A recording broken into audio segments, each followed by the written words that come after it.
Καλημέρα σε όλους. Παρακαλώ εσείς που είστε όρθιοι, περάστε, καθίστε στις θέσεις. Έχουμε ωραίες καρέκλες στην νέα αίθουσα του Περιφερειακού Συμβουλίου. Καταρχήν, συγγνώμη για την ολιγόλεπτη καθυστέρηση.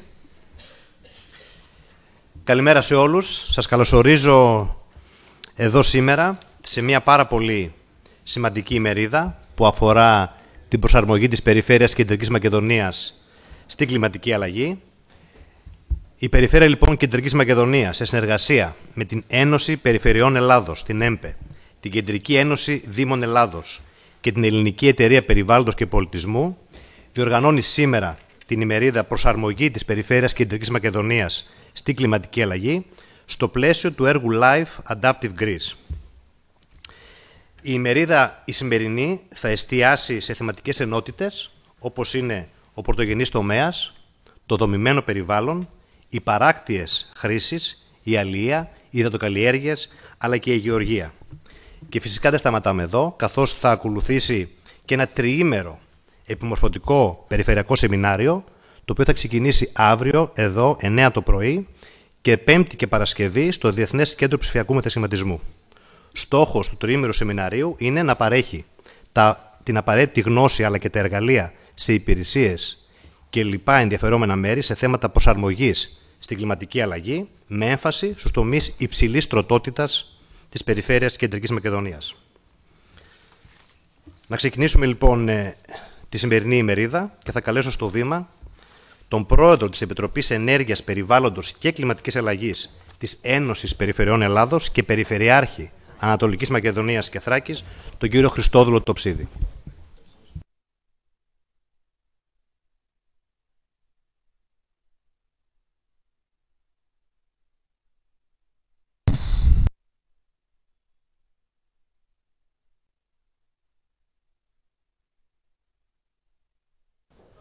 Εντάξει, καλημέρα και από μένα. Αξιότιμοι αντιπεριφερειάρχες, αξιότιμοι κύριε Πρόεδρε της ΠΕΔ και εκπρόσωποι της ΚΕΔΕ, αξιότιμοι Πριτάνης, αξιότιμοι εκπρόσωποι των Υπουργείων, κυρίες και κύριοι. Ξεκινώ το χαιρετισμό μου με τη διαπίστωση ότι η κλιματική κρίση είναι εδώ. Νομίζω στη συζήτησή μας το θλιβερό παράδειγμα της μέγα πυρκαγιάς που τον Αύγουστο του 2023 προκάλεσε ανυπολόγιστες ζημιές στον Εύρο και μάλιστα σε περισσότερες από έναν τομείς.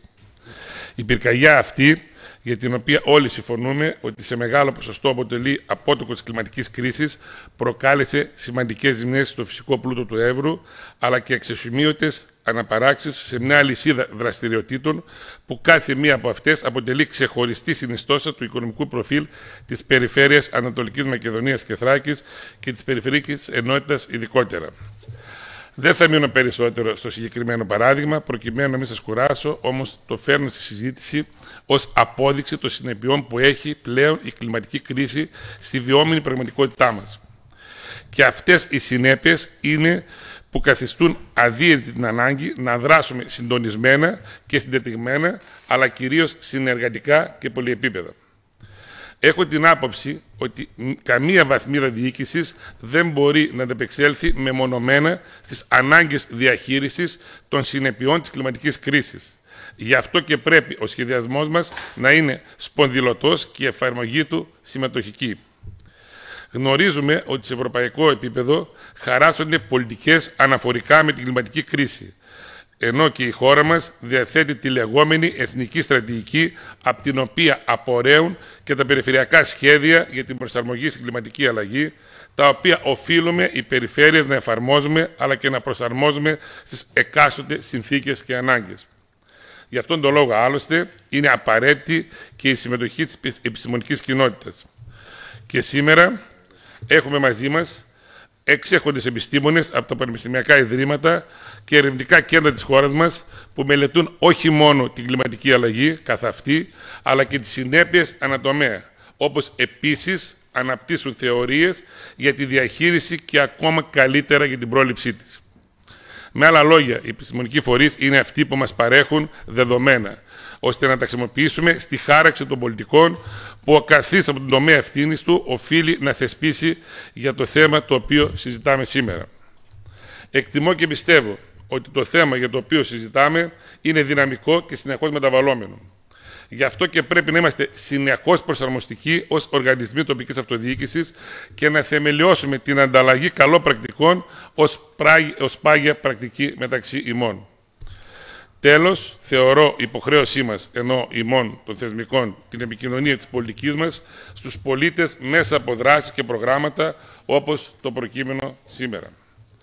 Θέλω να ευχαριστήσω όλους και όλους για τη συμμετοχή σας και αναμένω και εγώ, όπως και όλοι, με πολύ μεγάλο ενδιαφέρον τα συμπεράσματα της συνάντησής μας, καθώς τα δεδομένα αυτά αποτελούν τη βάση του σχεδιασμού και των δράσεών μας.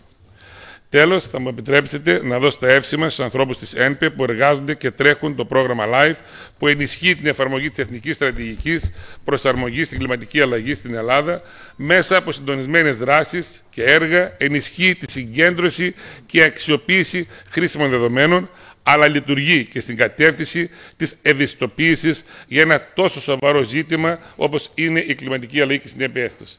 Σας ευχαριστώ πολύ. Καλές εργασίες.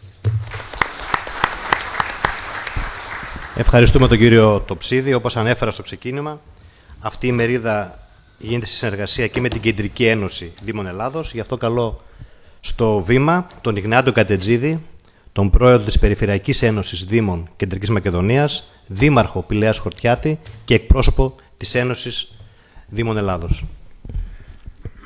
Αγαπητέ κύριε Περιφερειάρχη Ανατολικής Μακεδονίας και Θράκης, σας καλωσορίζουμε. Με αγάπη.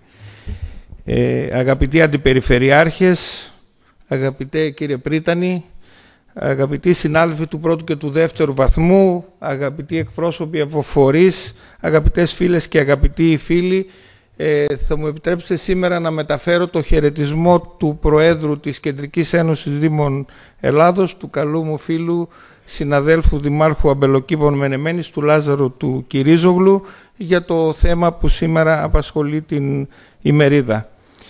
Λοιπόν, αγαπητοί συνάδελφοι, θέλω να χαιρετήσω τη σημερινή εκδήλωση, η οποία έχει σκοπό την ενημέρωση και ευαισθητοποίηση των φορέων της Περιφέρειας Κεντρικής Μακεδονίας στα θέματα προσαρμογής στην κλιματική αλλαγή ή κατάλληλους ίσως και ορθότερα κρίση. Όπως γνωρίζουμε, η Περιφερειακή Ένωση Κεντρικής Μακεδονίας αλλά και οι ΚΕΔΕ συνολικά κατά μείζωνα λόγο προσπαθούν πάντα να στηρίζουν ενέργειες προσαρμογής στην κλιματική αλλαγή μέσα από το δίκτυο των Δήμων για τη σωστή διάγνωση αρχικά του προβλήματος, αλλά και το σωστό σχεδιασμό και οργάνωση της αντιμετώπισης του σε τοπικό επίπεδο. Η ΚΕΔΕ συμμετέχει ως ένας από τους 18 εταίρους του έργου LIFE IP Adapting Greece με σκοπό να συνδέσει την τοπική αυτοδιοίκηση και τους Δήμους με ενέργειες προσαρμογής που πρέπει να γίνουν στη χώρα μας για ένα καλύτερο μέλλον για όλους. Πέρα της διοργάνωσης ημερίδων όπως η σημερινή, η ΚΕΔΕ έχει την ευθύνη και προχωρά στη σύνταξη ενός εχειριδίου προσαρμογής για τους Δήμους. Είναι σε διαδικασία επεξεργασίας και με την ολοκλήρωσή του θα κοινοποιηθεί στους Δήμους και στις Περιφερειακές Ενώσεις Δήμων της χώρας. Στο χειρίδιο αυτό γίνεται μια συνοπτική και εστιασμένη προσέγγιση, στοχευμένη σε κάθε περίπτωση, με την οποία ο κάθε Δήμος θα πρέπει να εντοπίσει τα θέματα και τους τομείς που επηρεάζουν περισσότερο την περιοχή του, έτσι ώστε να δράσει και να προσαρμοστεί στις επιπτώσεις της κλιματικής κρίσης. Προσπαθούμε στην ΚΕΔΕ να δημιουργήσουμε μια ενιαία ψηφιακή βάση δεδομένων με τη συλλογή καλών πρακτικών που αφορούν δράσεις προσαρμογής που έχουν υλοποιήσει οι Δήμοι για τον εμπλουτισμό του Εθνικού Κόμβου Προσαρμογής στην κλιματική κρίση. Επιπλέον, μέσα από τις αρμόδιες επιτροπές πολιτικής των συλλογικών οργάνων της τοπικής αυτοδιοίκησης, σε θέματα ενέργειας, περιβάλλοντος και διαχείρισης απορριμμάτων, επεξεργαζόμαστε προτάσεις και ενέργειες προσαρμογής σε τοπικό επίπεδο και πληροφόρησης των πολιτών.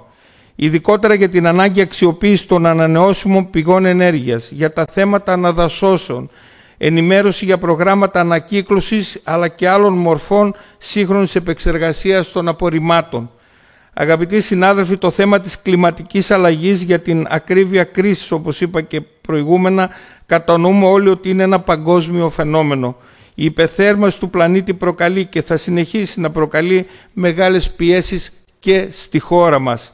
Η Ελλάδα, σύμφωνα με μελέτη του Οργανισμού Ηνωμένων Εθνών, αλλά και συνολικά η Μεσόγειος, συγκαταλέγονται ανάμεσα στα 18 καυτά σημεία του πλανήτη, τα οποία θα αντιμετωπίσουν τα μεγαλύτερα προβλήματα εξαιτίας της εντυνόμενης αλλαγής του κλίματος.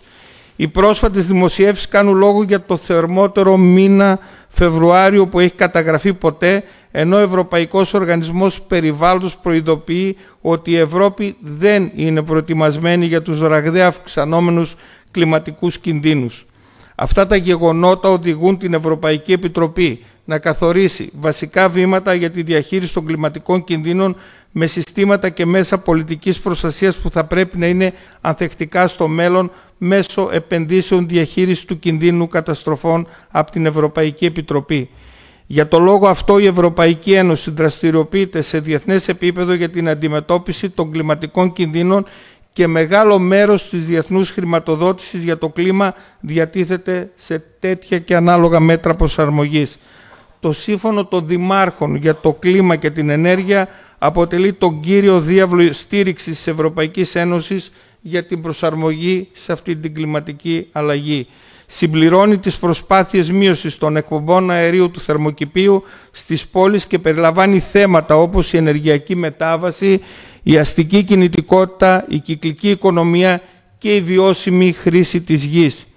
Τα περιφερειακά σχέδια για την προσαρμογή στην κλιματική αλλαγή ορίζουν τους βασικούς πυλώνες για την αντιμετώπιση των κλιματικών αλλαγών σε περιφερειακό και σε τοπικό επίπεδο.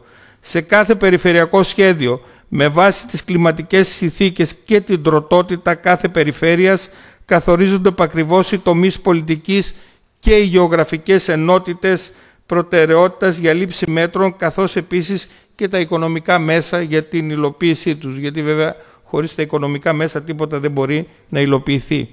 Οι δήμοι και οι περιφέρειες πρέπει να αναλάβουμε ακόμα πιο συντονισμένα ένα σχέδιο δράσης με βάση τα περιφερειακά σχέδια που θα εξειδικεύεται περαιτέρω σε τοπικό επίπεδο και θα καταλήγει σε ιεραρχημένα έργα και δράσεις που θα ενισχύουν, θα συμπληρώνουν και θα θωρακίζουν τις τοπικές υποδομές όπως τις οδικές, τις ίδρυυσης, αποχέτευσης και από κάθε κατηγορία κινδύνου.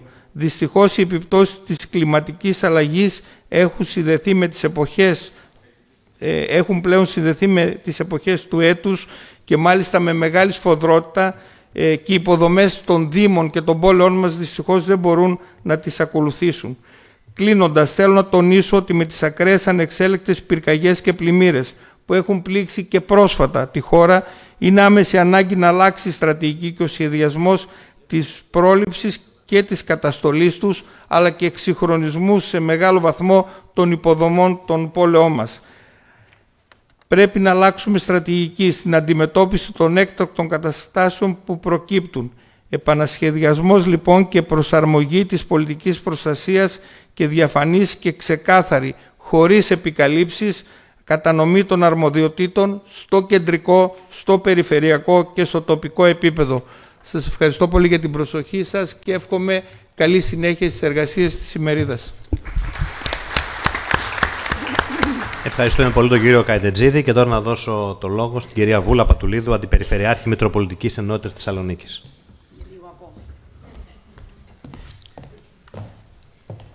Κύριε Περιφερειάρχα, καλώς ήρθατε. Κύριε Δήμαρχε, και λέω κύριε Δήμαρχε με αυτή την ιδιότητα γιατί είμαι δημότης. Αγαπητέ φίλε Κώστα, Αντιπεριφερειάρχες, κύριε Βρίτανη, φίλες και φίλοι, το άσχημο πρόσωπο της κλιματικής αλλαγής τα τελευταία χρόνια νομίζω ότι όλοι μας λίγο πολύ και κλειστά μάτια να είχαμε, δεν υπήρχε περίπτωση να μην το δούμε. Οι επιπτώσεις της κλιματικής αλλαγής προφανώς γίνονται όλο και πιο έκδηλες και είναι τρομακτικές παγκοσμίως. Η Ευρώπη, στην οποία ανήκουμε εμείς, είναι η ήπειρος που θερμαίνεται ταχύτερα στον κόσμο, ακούστηκε ούτως ή άλλως και λίγο πριν, όπου οι κλιματικοί κίνδυνοι απειλούν την ενεργειακή και επιστημιστική της ασφάλεια, οικοσυστήματα, υποδομές, υδάτινους πόρους, ανθρώπινη υγεία. Η Νότια Ευρώπη κινδυνεύει ακόμη περισσότερο από πυρκαγιές, τις επιπτώσεις υπερβολικής ζέστης, λειψιδρίας, γεωργική παραγωγή, την εργασία σε εξωτερικούς χώρους, την ανθρώπινη υγεία. Οι πλημμύρες, η διάβρωση και η διείσδυση νερού απειλούν πολλές παράκτιες περιοχές συμπεριλαμβανομένων πολλών πυκνοκατοικημένων πόλεων. Τα ζήσαμε όλα. Ίσως έχουμε να ζήσουμε ακόμη περισσότερα.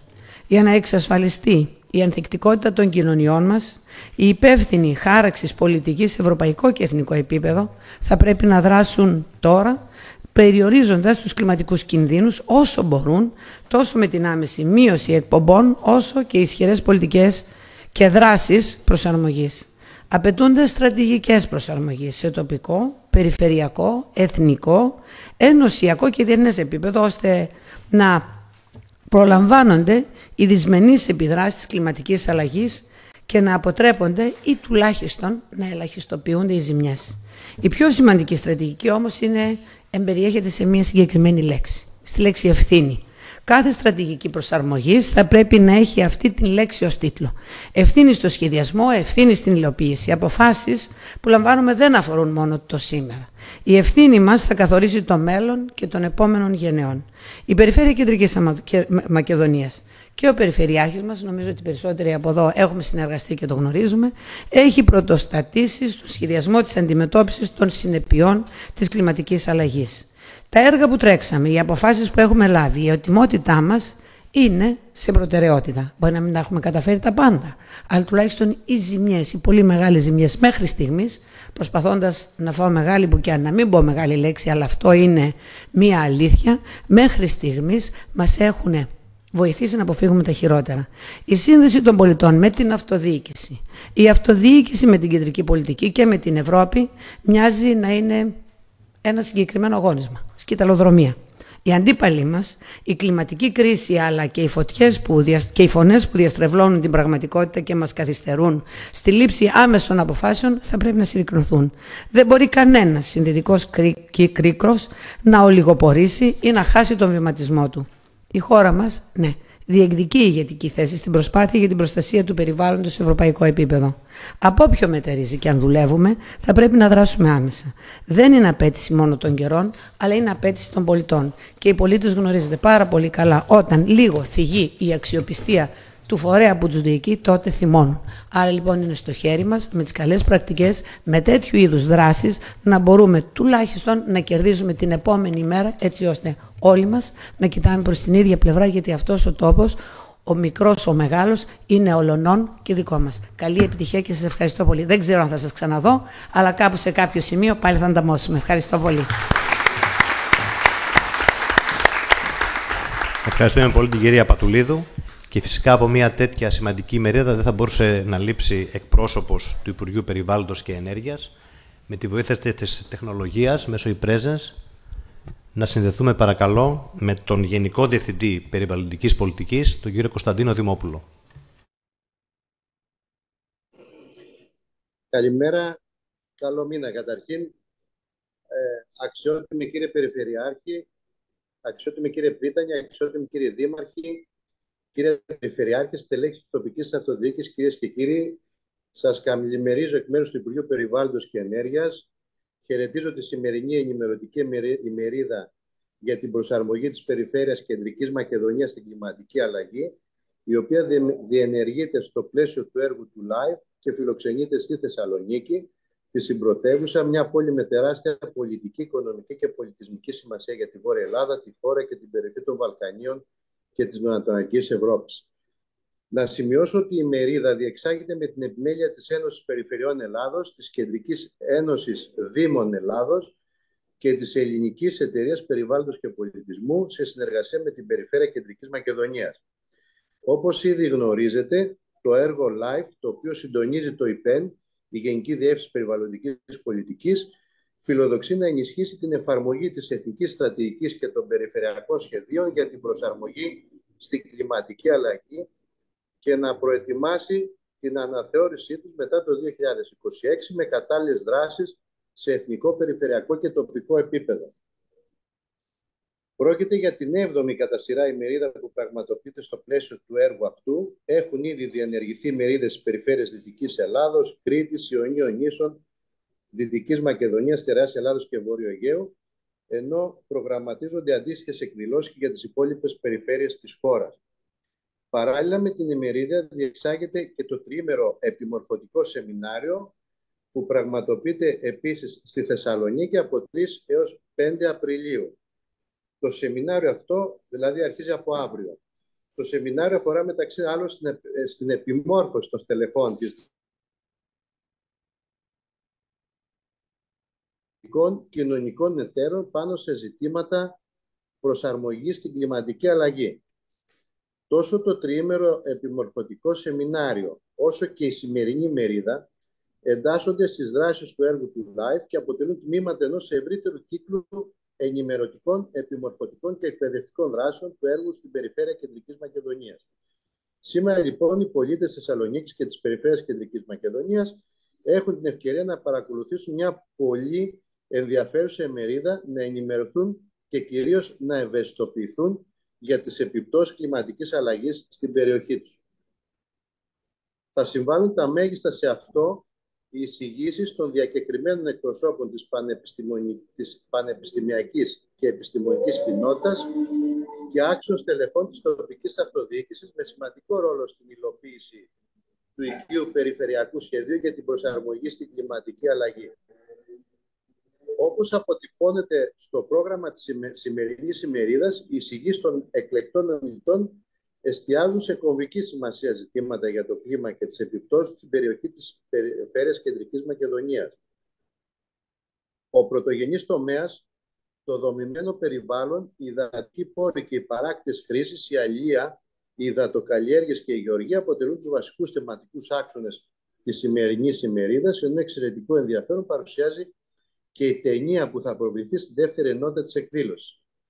Εδώ θα ήθελα να αναφέρω ότι στο πλαίσιο αυτού του έργου του LIFE και σε συνεργασία με το Δήμο Κατερίνης προχωράμε στη δημιουργία κλιματικά ανθεκτικών πράσινων δημόσιων χώρων μέσα από την εκπόνηση βιοκλιματικών, αρχιτεκτονικών και φυτοτεχνικών μελετών, τη χρήση ψυχρών υλικών, τη μειωμένη χρήση τσιμέντου με ταυτόχρονη αύξηση υδατοπερατών επιφανειών, τη χρήση κατάλληλων φυτών και την κατασκευή λωρίδων αναψυχής.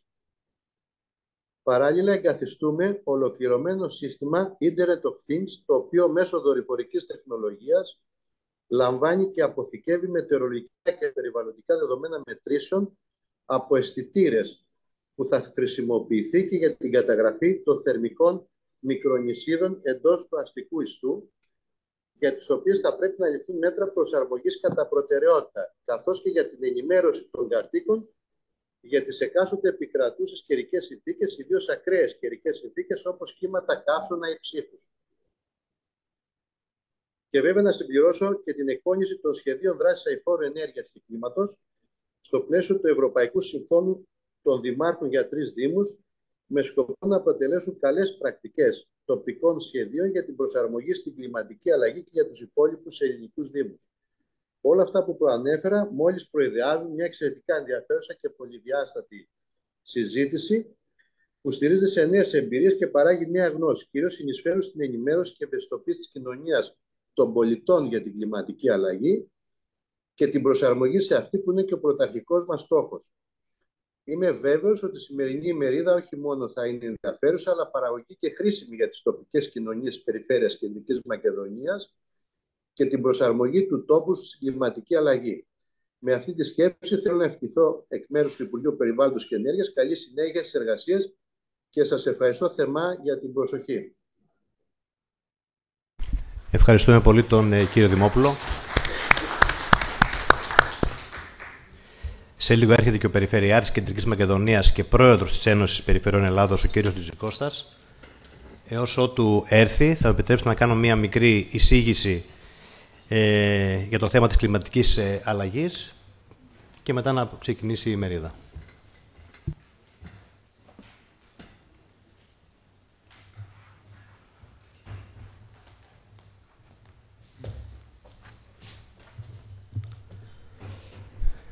Κύριε Περιφερειάρχη, κύριοι και κυρίες Αντιπεριφερειάρχες, κύριοι Δήμαρχοι, η Περιφέρεια Κεντρικής Μακεδονίας ξεκίνησε την προετοιμασία της για την ενίσχυση της ανθεκτικότητας των υποδομών στις πόλεις, αλλά και την ύπαιθρο της Κεντρικής Μακεδονίας από πολύ νωρίς, όταν ακόμα δεν είχαν εκδηλωθεί οι συνέπειες της κλιματικής κρίσης. Και σήμερα έχουμε καταφέρει όχι μόνο να διαθέτουμε ισχυρά εργαλεία για να αντιμετωπίσουμε τα πολυεπίπεδα προβλήματα που προκαλεί η κλιματική αλλαγή, αλλά και να προγραμματίζουμε, να υλοποιούμε και να ολοκληρώνουμε έργα τα οποία είναι απαραίτητα και να διαφυλάξουμε την ποιότητα ζωής μας απέναντι σε αυτή την παγκόσμια απειλή. Από τον Οκτώβριο του 2017, στο Περιφερειακό Συμβούλιο, θέσαμε τις βάσεις, καθιστώντας την κλιματική αλλαγή στις κορυφαίες προτεραιότητες του στρατηγικού σχεδιασμού της Περιφέρειας Κεντρικής Μακεδονίας. Προχωρήσαμε από τις πρώτες περιφέρειες στη χώρα στη σύνταξη περιφερειακού σχεδίου για την προσαρμογή στην κλιματική αλλαγή, το οποίο αποτελεί και το κατευθυντήριο άξονα των πολιτικών αλλά και των δράσεών μας. Πρόκειται για ένα ολοκληρωμένο, ρεαλιστικό πρόγραμμα με εξειδικευμένα μέτρα για την ενίσχυση της ανθεκτικότητας αναπεριοχή, αναπεριφερειακή ενότητα, αλλά και αναπαραγωγικό και επαγγελματικό κλάδο.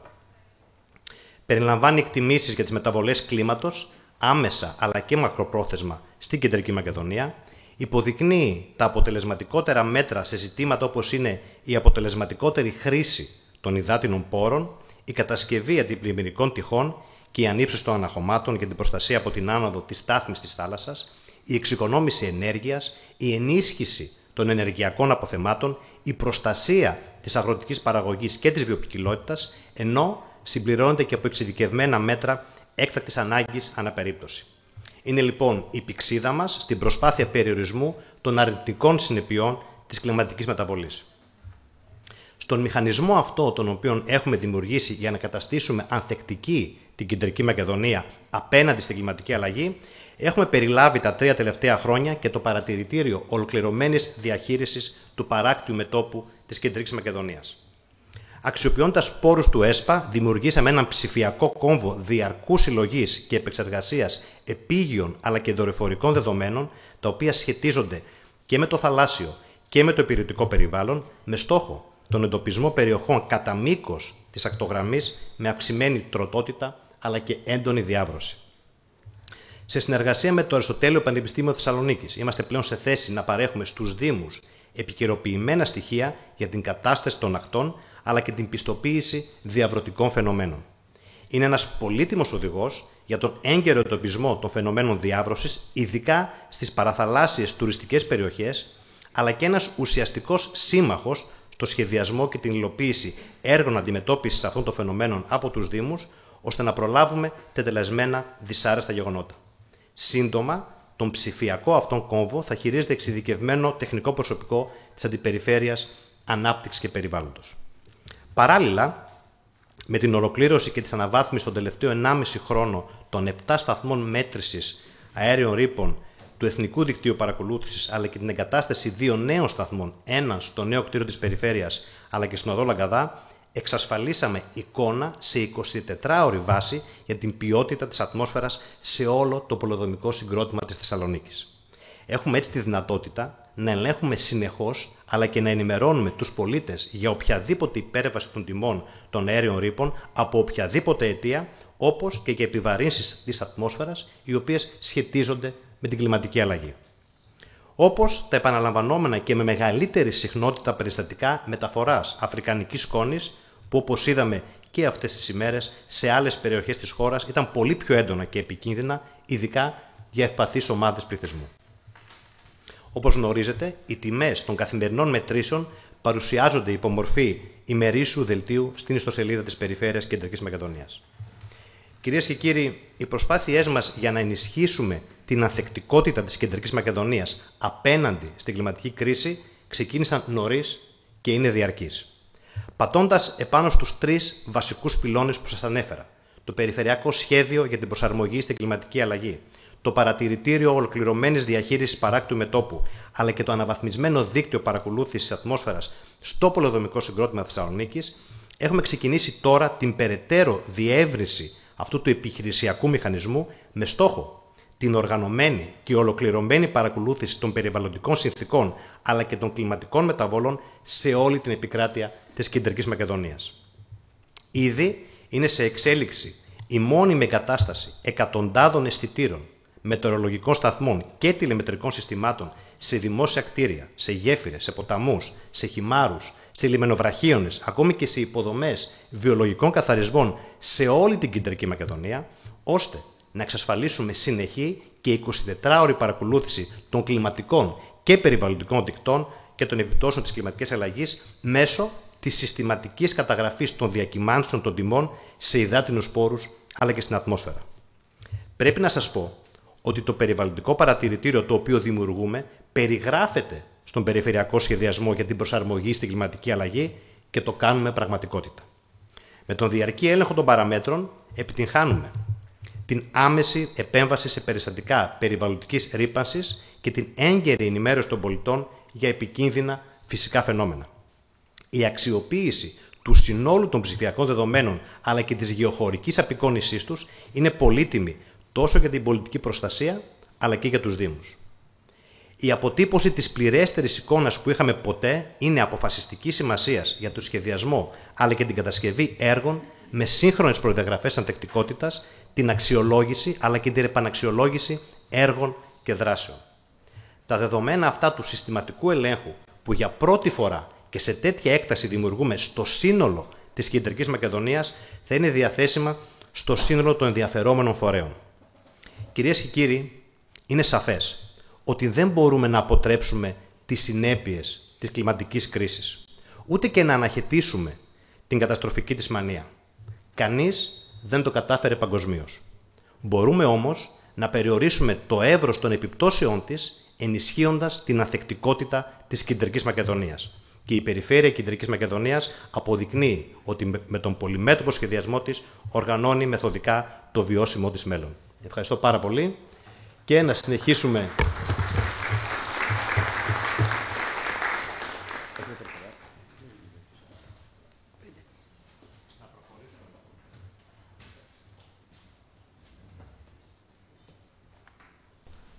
Να ξεκινήσουμε λοιπόν την ημερίδα έως ότου έρθει και ο Περιφερειάρχης και αφού έκανα μία εισαγωγή για το τι έχει κάνει σε γενικές γραμμές η Περιφέρεια Κεντρικής Μακεδονίας και να καλέσω στο βήμα τον κύριο Αντώνη Σακαλή, ο οποίος θα μας ενημερώσει και θα μας εξηγήσει ακριβώς τον οδικό χάρτη για την εφαρμογή μέτρων και δράσεων του Περιφερειακού Σχεδίου Αντιμετώπισης για την Κλιματική Αλλαγή. Είναι περιβαλλοντολόγος, μελετητής και ήταν ο ανάδοχος του έργου για τον σχεδιασμό που έχει κάνει η Περιφέρεια ήδη από το 2017. Κύριε Σακαλή, ο λόγος εσάς. Καλημέρα. Μέχρι να ξεκινήσει και η παρουσίαση, να πω ότι είμαστε πολύ χαρούμενοι και ευχαριστούμε. Δύο λεπτά και λίγο. Να ανεβάσουμε την παρουσίαση. Λίγο. Και ευχαριστούμε για την πρόσκληση, την ΕΜΠΕ, την ΚΕΔΕ, την ομάδα του Life IP, αλλά φυσικά και την Περιφέρεια Κεντρικής Μακεδονίας. Είναι ιδιαίτερη χαρά μας να συμμετέχουμε σε τέτοιες εκδηλώσεις που δίνουμε τη γνώση προσβάσιμη σε όλους τους φορείς. Και να πω λίγα πράγματα ότι ξεκινήσαμε το 20 μέσα στην εποχή του COVID. Ήμασταν ένα consortium που αποτελούνταν από την Enviroplan, συμβουλευτική εταιρεία, και το Αριστοτέλειο Πανεπιστήμιο Θεσσαλονίκης. Δουλέψαμε ειδικά τους πρώτους μήνες σε δύσκολες συνθήκες, αλλά καταφέραμε να φέρουμε εις πέρα σε αυτό το δύσκολο έργο και μέσα στις διαδικασίες διαβούλευσης που ακολούθησαν δημιουργήθηκε ένα σχέδιο το οποίο ήταν full υλοποιήσιμο και ήδη χαιρόμαστε που ακούμε ότι οι δράσεις υλοποιούνται από την Περιφέρεια Κεντρικής Μακεδονίας. Τέλεια. Ναι, ήταν μια βαριά διαδικασία, ειδικά της διαβούλευσης, καθώς η διαβούλευση έγινε αναπεριφερειακή ενότητα, φυσικά με όλους τους φορείς εμπλεκόμενους. Και φυσικά και με τις κεντρικές υπηρεσίες και το Υπουργείο Περιβάλλοντος και την Διεύθυνση Περιβαλλοντικής Αδειοδότησης. Μια δύσκολη διαδικασία, αλλά ήμασταν πλήρως διαθέσιμοι και χαιρόμαστε που εκρίθηκε και περιβαλλοντικά. Υπάρχει στρατηγική περιβαλλοντική έγκριση του σχεδίου.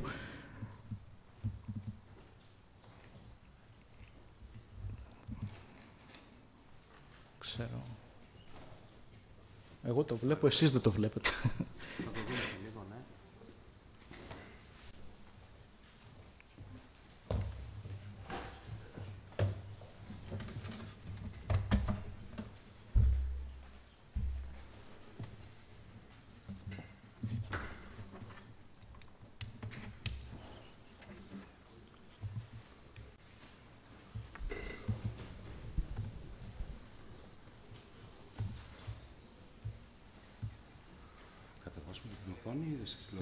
Στη τηλεόραση μόνο και την οθόνη.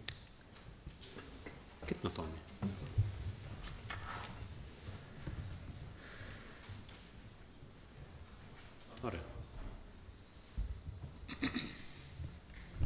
διαθέτουμε έναν από τους καλύτερους τεχνικούς εδώ στην Κεντρική Μακεδονία. Είναι πολυεργαλείο πραγματικά, οπότε πάντα βρίσκει λύσεις. Οπότε προσπαθήσαμε μέσα στα 20 λεπτά αυτής της παρουσίασης όλη αυτή την τεράστια πληροφορία που δημιουργήθηκε στο ΠΕΣΠΚΑ και είναι διαθέσιμη στο site της Περιφέρειας, να παρουσιάσουμε τα μέτρα, αλλά κυρίως πώς αυτά θα υλοποιηθούν, ποιος είναι ο οδικός χάρτης για την επόμενη μέρα, για τα επόμενα 7 χρόνια της υλοποίησης του σχεδίου.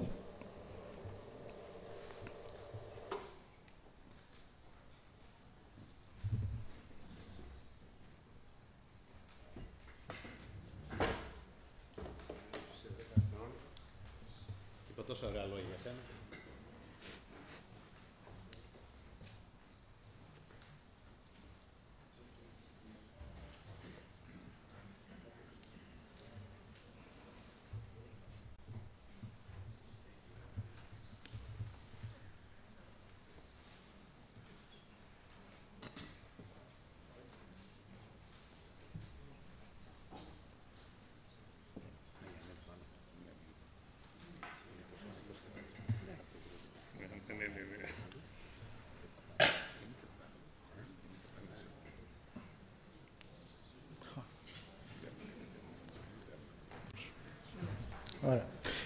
Πλέον βλέπετε και εσείς. Λοιπόν, πριν ξεκινήσω να παρουσιάσω αυτά, λίγα πράγματα για την Enviroplan.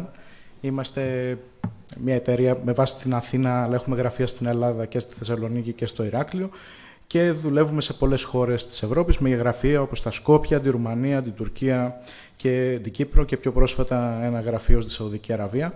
Είμαστε από τους ηγέτες, θα έλεγε κανείς, τα τελευταία 35 χρόνια στην νοτιοανατολική Ευρώπη σε λύσεις κυκλικής οικονομίας, κλιματικής αλλαγής. Βλέπετε, συνδυάζουμε και το κομμάτι των περιβαλλοντικών και των τεχνικών engineering services και δουλεύουμε σε πολλούς τομείς προσπαθώντας να παρέχουμε υπηρεσίες up-to-date και με βάση την πιο πρόσφατη ευρωπαϊκή και διεθνή εμπειρία.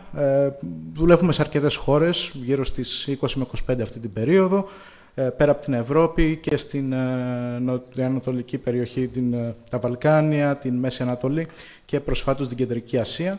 Και δουλεύουμε με πολλούς πελάτες όπως η Παγκόσμια Τράπεζα, άλλοι επενδυτικοί οργανισμοί όπως η Ευρωπαϊκή Τράπεζα Επενδύσεων και Ανασυγκρότησης και Ανάπτυξης, η Jaspers, αλλά και με υπουργεία, οργανισμούς, περιφερειακές αρχές, αλλά και τον ιδιωτικό τομέα. Λοιπόν, πού ξεκινάει το πρόβλημα? Η κλιματική αλλαγή άρχισε να εμφανίζεται τον 19ο αιώνα και στην πορεία εμφανίζονται τα φαινόμενά της πολύ περισσότερο. Σαν βάση είναι προφανώς η άνοδος της θερμοκρασίας, είναι η σημαντικότερη αλλαγή που την αισθανόμαστε, η οποία κατά μεγάλο βαθμό βασίζεται στις ανθρωπογενείς εκπομπές αερίων του θερμοκηπίου. Παράλληλα, άμεση συνέπεια είναι ότι λιώνουν οι πάγοι και ως εκ τούτου ανεβαίνει και η στάθμη της θάλασσας. Πέραν αυτών των πολύ προφανών, βλέπουμε ότι στην αλλαγή του παγκόσμιου κλίματος βλέπουμε μεταβολές όπως την ποσότητα των κατακρημνισμάτων, αλλά και την εμφάνιση ακραίων καιρικών φαινομένων όπως η ξηρασία, οι καύσονες, οι πλημμύρες, όλο σε μεγαλύτερη ένταση όσο τα χρόνια περνάνε. Και αυτό το αντικατοπτρίζεται και στην πιο πρόσφατη έκθεση του World Economic Forum του 2024, όπου οι δύο από τους μεγαλύτερους κινδύνους βραχυπρόθεσμα σχετίζονται με την κλιματική αλλαγή. Αυτοί οι κίνδυνοι θα φτάσουν τους 5 σε επίπεδο δεκαετίας. Και βλέπετε ότι σχετίζονται με κρίσιμες αλλαγές στα περιβαλλοντικά συστήματα, την κατάρρευση των οικοσυστημάτων, τη μείωση πόρων και τα ακραία καιρικά φαινόμενα. Τώρα πάμε στο ΠΕΣΠΚΑ. Τι είναι αυτό? Είναι ένας στρατηγικός σχεδιασμός, ο οποίος επιτρέπει τη θωράκιση της περιφέρειας απέναντι σε επιπτώσεις από την αύξηση θερμοκρασίας, τη μείωση των βροχοπτώσεων, την αύξηση και τη μεταβολή στην ένταση των ακραίων καιρικών φαινομένων, αλλά και την άνοδο της στάθμης της θάλασσας. Βλέπετε κάποια παραδείγματα, κάποια πιο πρόσφατα με πλημμυρικά φαινόμενα, με πυρκαγιές, κατολιστικά φαινόμενα, όλα απόρρια των ακραίων καιρικών φαινομένων τα τελευταία χρόνια. Αν μπορούσα να παρουσιάσω το ΠΕΣΠΚΑ της Κεντρικής Μακεδονίας σε ένα slide, θα ήταν αυτά τα 6 bullet points. Με βάση την νομοθεσία και τις υποχρεώσεις της περιφέρειας, ξεκινήσαμε με την εκτίμηση των αναμενόμενων κλιματικών μεταβολών σε επίπεδο περιφέρειας. Συνεργαστήκαμε με το Αριστοτέλειο Πανεπιστήμιο και το Ευρωμεσογειακό Κέντρο Κλιματικών Μεταβολών στο να μπορέσουμε να υποκλιμακώσουμε παγκόσμια μοντέλα σε περιφερειακά, έτσι ώστε να μπορέσουμε να δούμε την κλιματική μεταβολή σε διαφορετικά σενάρια κλιματικής αλλαγής. Στην περίπτωση αυτή πήραμε τα RCP 4,5 και 8,5, τα οποία είναι ένα ενδιάμεσο και ένα ακραίο σενάριο σε 3 χρονικούς ορίζοντες. Έναν άμεσο ορίζοντα, ένα μεσοπρόθεσμο και έναν μακροπρόθεσμο, φτάσαμε έως το 2100. Αυτό μας βοήθησε στον υπολογισμό της έκθεσης. Σύμφωνα με η τροτότητα στην κλιματική αλλαγή σχετίζεται με την ευαισθησία ενός συστήματος, δηλαδή ασχέτως τοποθεσίας, πόσο ευαίσθητο είναι ένα σύστημα στην κλιματική μεταβολή, και την έκθεση που είναι απόρρια των κλιματικών μεταβολών. Κατά συνέπεια, δημιουργήσαμε ένα μοντέλο πρότυπο, το οποίο μπορέσαμε να ποσοτικοποιήσουμε την τροτότητα σε επίπεδο περιφέρειας, και αυτό μπορέσαμε να το κατεβάσουμε μέχρι και σε επίπεδο δημοτικής ενότητας. Θα σας παρουσιάσω ένα slide αργότερα. Έτσι, καθορίστηκαν οι τομείς και οι γεωγραφικές περιοχές που αναμένεται ότι θα πληγούν περισσότερο από την κλιματική αλλαγή σε μια κλίμακα που δημιουργήσαμε. Προσπαθώντας να προτείνουμε τα μέτρα, διερευνήσαμε και σε συνεργασία με την περιφέρεια όλες τις τεχνολογίες αλλά και την προσαρμοστική ικανότητα της περιφέρειας, και έτσι καταλήξαμε σε έναν πυλώνα άξονες και συγκεκριμένα μέτρα για την προσαρμογή στην κλιματική αλλαγή των συγκεκριμένων τομέων. Και τα μέτρα αυτά ιεραρχήθηκαν στη συνέχεια. Εκτιμήθηκε το κόστος υλοποίησης, οι πιθανοί φορείς που μπορούν να τα υλοποιήσουν, αλλά δημιουργήσαμε και KPIs, δείκτες απόδοσης, οι οποίοι μπορούν να επιτρέψουν τον έλεγχο της υλοποίησης του σχεδίου. Δεν θα σταθώ στις κλιματικές μεταβολές, γιατί θα παρουσιαστούν και τις επόμενες μέρες στο workshop του Life IP. Βλέπουμε άνοδο στις μέσες θερμοκρασίας όσο πηγαίνουμε προς το μέλλον, και στο σενάριο το ενδιάμεσο και στο χειρότερο, σε όλους τους ορίζοντες, που ξεκινάει από τους 0,72 βαθμούς, αναμένουμε σε σχέση με μια περίοδο αναφοράς, και μπορεί να φτάσει μέχρι τους 4,3 βαθμούς Κελσίου στο απότερο μέλλον. Οι μεταβολές της θερινής περίοδου θα είναι ακόμα μεγαλύτερες, αλλά θα δούμε και μεταβολές να ανεβαίνουν και στη χειμερινή περίοδο. Ταυτόχρονα, όπως γίνεται κατανοητό, υπάρχει αυξημένη ζήτηση στην ενέργεια για ψήξη και μειωμένη για τη θέρμανση όσο πηγαίνουμε προς το μέλλον. Τώρα, ως προς τη δασική πυρκαγιά, χρησιμοποιήσαμε έναν δείκτη πολύ γνωστό, τον FWI, και καταδεικνύει ότι οι μέρες με μεγάλο ή ακραίο κίνδυνο θα αυξηθούν πολύ όσο προχωράμε στο μέλλον. Οι βροχοπτώσεις, σαν σύνολο ετήσιο, αναμένεται να μειωθούν στην περιφέρεια σε όλα τα σενάρια και τους χρονικούς ορίζοντες. Μάλιστα, αυτή η μείωση μπορεί να φτάσει έως και τα 70 mm σε συγκεκριμένες θέσεις της περιφέρειας. Βλέπουμε την ξηρασία να αυξάνεται. Η αλήθεια είναι ότι οι άνεμοι δεν παρατηρήσαμε αλλαγή ούτε ποσοστιαία ούτε σαν ποσότητα. Επίσης, βλέπουμε κάψονες να αυξηθούν έως και 30 μέρες παραπάνω στο μακρύ μέλλον στο έτος. Και επίσης το αξιολογήσουμε τους καύσονες και από τη λογική των τροπικών νυχτών. Είναι οι μέρες με θερμοκρασία ελάχιστη πάνω από 20 βαθμούς Κελσίου, η οποία επηρεάζει συγκεκριμένους τομείς. Βλέπουμε τώρα ότι τα ακραία καιρικά φαινόμενα, δοκιμάσαμε διάφορους δείκτες, τόσο βροχή σε σύντομο διάστημα, όσο και τάσεις πλημμυρικών φαινομένων, παντού φάνηκε ότι θα αυξηθούν σημαντικά. Οι ψυχρές εισβολές, ο πακετός δηλαδή, θα μειωθεί σε όλα τα σενάρια, όπως και οι χιονοπτώσεις, ενώ βλέπουμε ότι η άνοδος στάθμης θάλασσας θα φτάσει πάνω από το μισό μέτρο μακροπρόθεσμα. Τώρα, ένα πράγμα που πρώτο ξεκινώντας το ΠΕΣΠΕ ήταν να πάρουμε τους τομείς τους οποίους θα εξετάσουμε. Βασιστήκαμε στην εθνική στρατηγική της κατευθύνσης της και στη συνέχεια ειδικεύσαμε τους τομείς που έχουν ενδιαφέρον για την περιφέρεια. Έχουμε λοιπόν τη γεωργία και την κτηνοτροφία, τον αγροτικό τομέα σαν σύνολο, τα δάση και τις αναδοσωτές εκτάσεις που τα εξετάσαμε χωριστά, τη βιοποικιλότητα, την αλληλεία και τις υδατοκαλλιέργειες. Τους υδατικούς πόρους τους πήραμε με δύο διαφορετικές συνιστώσεις, αρχικά ως προς τη διαθεσιμότητά τους, αλλά και ως προς τα πλημμυρικά φαινόμενα. Εξετάσαμε επίσης τις παράκτιες χρήσεις, τον τουρισμό, τόσο το χιονοδρομικό όσο και το θερινό της περιφέρειας, την ενέργεια ως προς τη σκοπιά της ζήτησης ενέργειας, αλλά και των υποδομών, τις υποδομές των μεταφορών, τόσο τις επίγειες, δρόμους, σιδηρόδρομους, τα λιμάνια, τα αεροδρόμια, τον τομέα της υγείας, το δομημένο περιβάλλον, την πολιτιστική κληρονομιά και τον εξορρυκτικό τομέα. Ένα ακόμα που ήταν στις απαιτήσεις της νομοθεσίας ήταν να δούμε τις κυριότερες επιπτώσεις κλιματικής αλλαγής. Εμείς δεν σταθήκαμε μόνο στις προδιαγραφές του ΠΕΣΠΚΑ που έπρεπε να κάνουμε μια καταγραφή και μια ποιοτική ανάλυση, αλλά προχωρήσαμε και σε μια ποσοτικοποίησή τους. Οπότε κάποιος, ο αναγνώστης στο ΠΕΣΠΚΑ, μπορεί να δει ότι με βάση τη μεθοδολογία που δεν ξέρω αν φαίνεται καλά, μπορεί να δει πώς προτεραιοποιήθηκαν οι επιπτώσεις κλιματικής αλλαγής σε κάθε τομέα. Μάλιστα, αυτό είναι χρήσιμο, είναι ένα πρότυπο, ένα πρώτερο, ας πούμε, risk assessment που θα λέγαμε με τις σημερινές προδιαγραφές. Τώρα πάμε στην τροτότητα, όπου δημιουργήσαμε μια πρότυπη μεθοδολογία για να το ποσοτικοποιήσουμε το φαινόμενο τόσο γεωγραφικά όσο και τομεακά. Αρχικά, όπως είδατε πριν, επιλέξαμε τους τομείς για την ανάλυση της τροτότητας. Ακολούθως, δημιουργήσαμε ένα matrix table, το οποίο μπορούσαμε να βρούμε συγκεκριμένους δείκτες απόδοσης, climate impact drivers, οι οποίοι μας επέτρεψαν να χρησιμοποιήσουμε διάφορους δείκτες για να δούμε πώς η τροτότητα επηρεάζεται ως προς την ευαισθησία και την έκθεση. Βλέπετε λοιπόν ότι οι συνιστώσεις οι οποίοι περιέχουν συγκεκριμένους δείκτες είναι η αύξηση θερμοκρασίας, η ξηρασία, οι ανεμοθύελες, οι καύσωνες, ψυχρές εισβολές, οι έντονες βροχοπτώσεις, οι χιονοπτώσεις και η άνοδος στάθμης θάλασσας. Με βάση αυτά δημιουργήσαμε ένα υποπίνακα ελέγχου της ευαισθησίας σε επίπεδο τοπικό και γεωγραφικό, όπως και της έκθεσης. Το αποτέλεσμα αυτό ήταν να εκτιμήσουμε την τροτότητα των γεωγραφικών περιοχών αλλά και των τομέων. Να πω εδώ ότι με βάση τη μεθοδολογία μας δημιουργήθηκε ένας 5 επίπεδα τροτότητας, από αμεληταία ως πολύ μεγάλη. Εμείς εκτιμούμε ως πρώτης προτεραιότητας τομείς και γεωγραφικές περιοχές αυτούς που σε βραχυπρόθεσμο ορίζοντα, τον πρώτο ορίζοντα χρονικό, εμφανίζουν μέτρια ή ανώτερη τροτότητα σε ένα από τα εξεταζόμενα σενάρια. Επειδή δεν ξέρουμε ακριβώς πού βρισκόμαστε σε επίπεδο σενάριων, στο RCP 4,5 ή το 8,5, σε όποιο από τα δύο εμφανιζόταν μέτρια ή ανώτερη τροτότητα, κατατασσόταν ο τομέας ή μια περιοχή ως πρώτης προτεραιότητας. Αντίστοιχα, δεύτερης, οι περιοχές και οι τομείς που σε μεσοπρόθεσμο ορίζοντα εμφάνιζαν μέτρια ανώτερη τροτότητα. Αυτό το κάναμε γιατί βλέπουμε ότι προφανώς δεν διατρέχουν όλοι οι τομείς την ίδια τροτότητα και δεν κινδυνεύουν είτε άμεσα είτε σε σημαντικό βαθμό.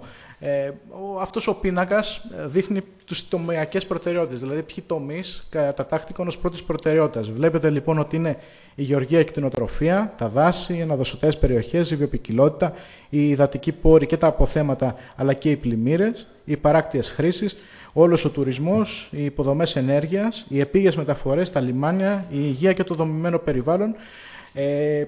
Ως δεύτερης προτεραιότητας, στην υλοποίηση μέτρων, κατατάχθηκαν η αλεία, οι υδατοκαλλιέργειες, η ζήτηση ενέργειας, το αεροδρόμιο, Μακεδονία, η πολιτιστική κληρονομιά και ο εξορρυκτικός τομέας.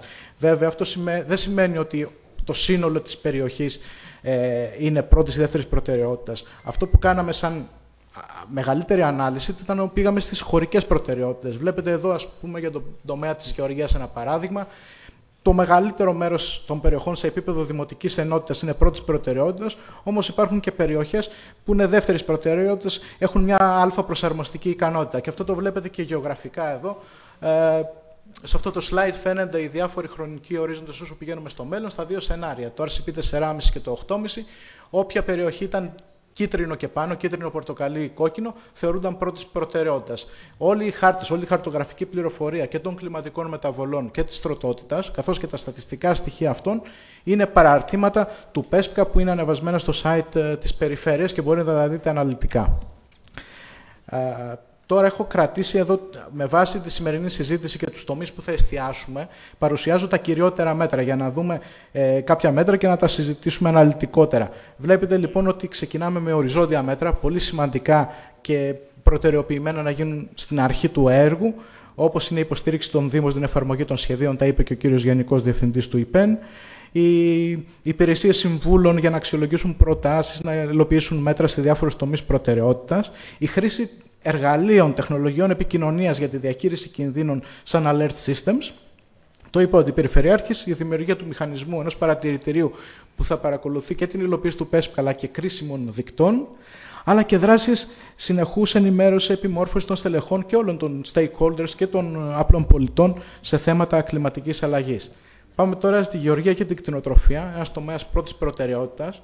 Συνολικά υπήρξαν 7 άξονες δράσεων με συνολικά 30 μέτρα που προτάθηκαν, ξεκινώντας με ειδικευμένες μελέτες για να διερευνηθούν οι επιπτώσεις στη γεωργία σε καλλιέργειες με οικονομική σημασία, στα προϊόντα ονομασίας προέλευσης, γεωγραφικών ενδείξεων, η ενσωμάτωση δράσεων στο πρόγραμμα αγροτικής ανάπτυξης, η καταγραφή της ερημοποίησης του βαθμού σε όλα τα εδάφη της περιφέρειας και η επικαιροποίησή του στο μέλλον ανάλογα με τα επίπεδα ερημοποίησης, το κομμάτι της σχέσης ποσότητας νερού και γεωργίας, με την εκπόνηση μελέτης και εφαρμογή για τις καλλιέργειες με χαμηλές απαιτήσεις νερών, άρα και η συντήρηση των δικτύων για την μείωση των απολειών νερού στα ΓΟΕΒ και τα ΤΟΕΒ της περιοχής, αλλαγές στο βιολογικό υλικό μέσω προσδιορισμού της ποικιλίας που είναι κατάλληλες στο μέλλον να είναι ανθεκτικά σε υψηλές θερμοκρασίες, διξηρασία, η διαχείριση κινδύνων μέσω συστημάτων παρακολούθησης για ακραία φαινόμενα, αλλά και η προώθηση όλης της γνώσης και για τον τομέα της κτηνοτροφίας, όπως και για φυτοπαθογενείς οργανισμούς, για ζωονόσες ασθένειες. Πάμε τώρα στη βιοποικιλότητα και τα οικοσυστήματα, επίσης τομέας προτεραιότητας με 18 μέτρα. Πέρα από τις ειδικές μελέτες που τρέχουν, όπως η ΕΠΙΜΗ, είναι πολύ σημαντικό να ενισχυθούν οι οικοσυστημικές λειτουργίες μέσω δράσεων προστασίας, μέσω αηφορικής διαχείρισης, π.χ. στα δάση, τη διατήρηση οικολογικής παροχής στα ποτάμια, την ενίσχυση των παράκτων οικοσυστημάτων, τη διαπεριφερειακή και τη διασυνοριακή συνεργασία με τη Βόρεια Μακεδονία για την οικολογική συνοχή και στα δάση και στις οικολογικές περιοχές, την παρακολούθηση της δικινητικότητας των εισβλητικών ειδών, πολύ σημαντικό, αλλά και την ενημέρωση και ευαισθητοποίηση. Η υδατική πόρη ήταν, νομίζω, ο τομέας με τη μεγαλύτερη τροτότητα σε επίπεδο περιφέρειας. Προτείνουμε ένα δίκτυο παρακολούθησης στα υπόγεια ύδατα αλλά και στους ταμιευτήρες, την προώθηση της εξοικονόμησης νερού, τη συντήρηση, τον εξυγχρονισμό των δικτύων ίδρευσης, παράλληλα με την άρδευση που είδατε νωρίτερα, τον έλεγχο για την εκμετάλλευση των υπόγειων υδάτων, την αξιοποίηση των αποτελεσμάτων του ΠΕΣΚΑ όταν θα μπουν στην επικαιροποίηση των ΣΔΛΑΠ για την περιφέρεια, την ενσωμάτωση της τροτότητας στο σύνολο του σχεδιασμού διαχείρισης υδατικών πόρων, δηλαδή πέρα από τα ΣΔΛΑΠ και σε master plan, σε σχέδια ξηρασίας, ασφάλειας νερού, αλλά και δράσεις ενημέρωσης του κοινού. Τα πλημμυρικά φαινόμενα επίσης είναι ένα πολύ σημαντικό τομέα. Είδαμε ότι λόγω της ακραίας βροχόπτωσης αναμένεται να έχουμε τέτοια φαινόμενα στο μέλλον. Χρειάζονται σίγουρα εξειδικευμένες μελέτες στις ευπαθείς περιοχές για τα αντιπλημμυρικά, αντιδιαβρωτικά έργα, αντιστήριξη πρανών, αλλά και η ανάπτυξη ενός τηλεμετρικού δικτύου για τη συνεχή μέτρηση των βροχοπτώσεων στα υδατικά σώματα που εγκυμονούν το μεγαλύτερο κίνδυνο, η ενσωμάτωση πάλι της συνιστώσας της κλιματικής αλλαγής στο κομμάτι των ζωνών διαχείρισης κινδύνου πλημμύρας, αλλά και μελετών για τα αντιδιαβρωτικά αυτά έργα που χρειάζονται. Παράκτιες χρήσεις, πολύ σημαντικός τομέας. Καλωσορίσουμε, συγχωρείτε και σε καλή, να καλωσορίσουμε και τον Περιφερειάρχη Κεντρικής Μακεδονίας και Πρόεδρο της Ένωσης Περιφέρειων Ελλάδος, τον κύριο Τζικώστα Απόστολο.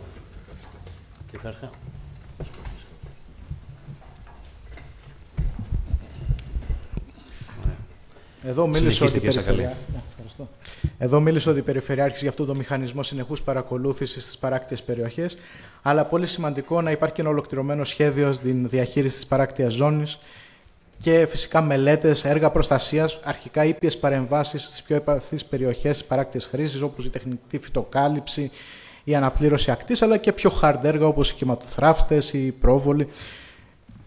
Πάμε τώρα και στο δομημένο περιβάλλον, γιατί δεν θέλω να σας κουράσω. Πολύ σημαντικό, τα είπε και ο κύριος Γενικός Διευθυντής του ΙΠΕΝ για την Κατερίνη. Πολύ σημαντικό να αυξηθεί το αστικό πράσινο στις μεγάλες πόλεις.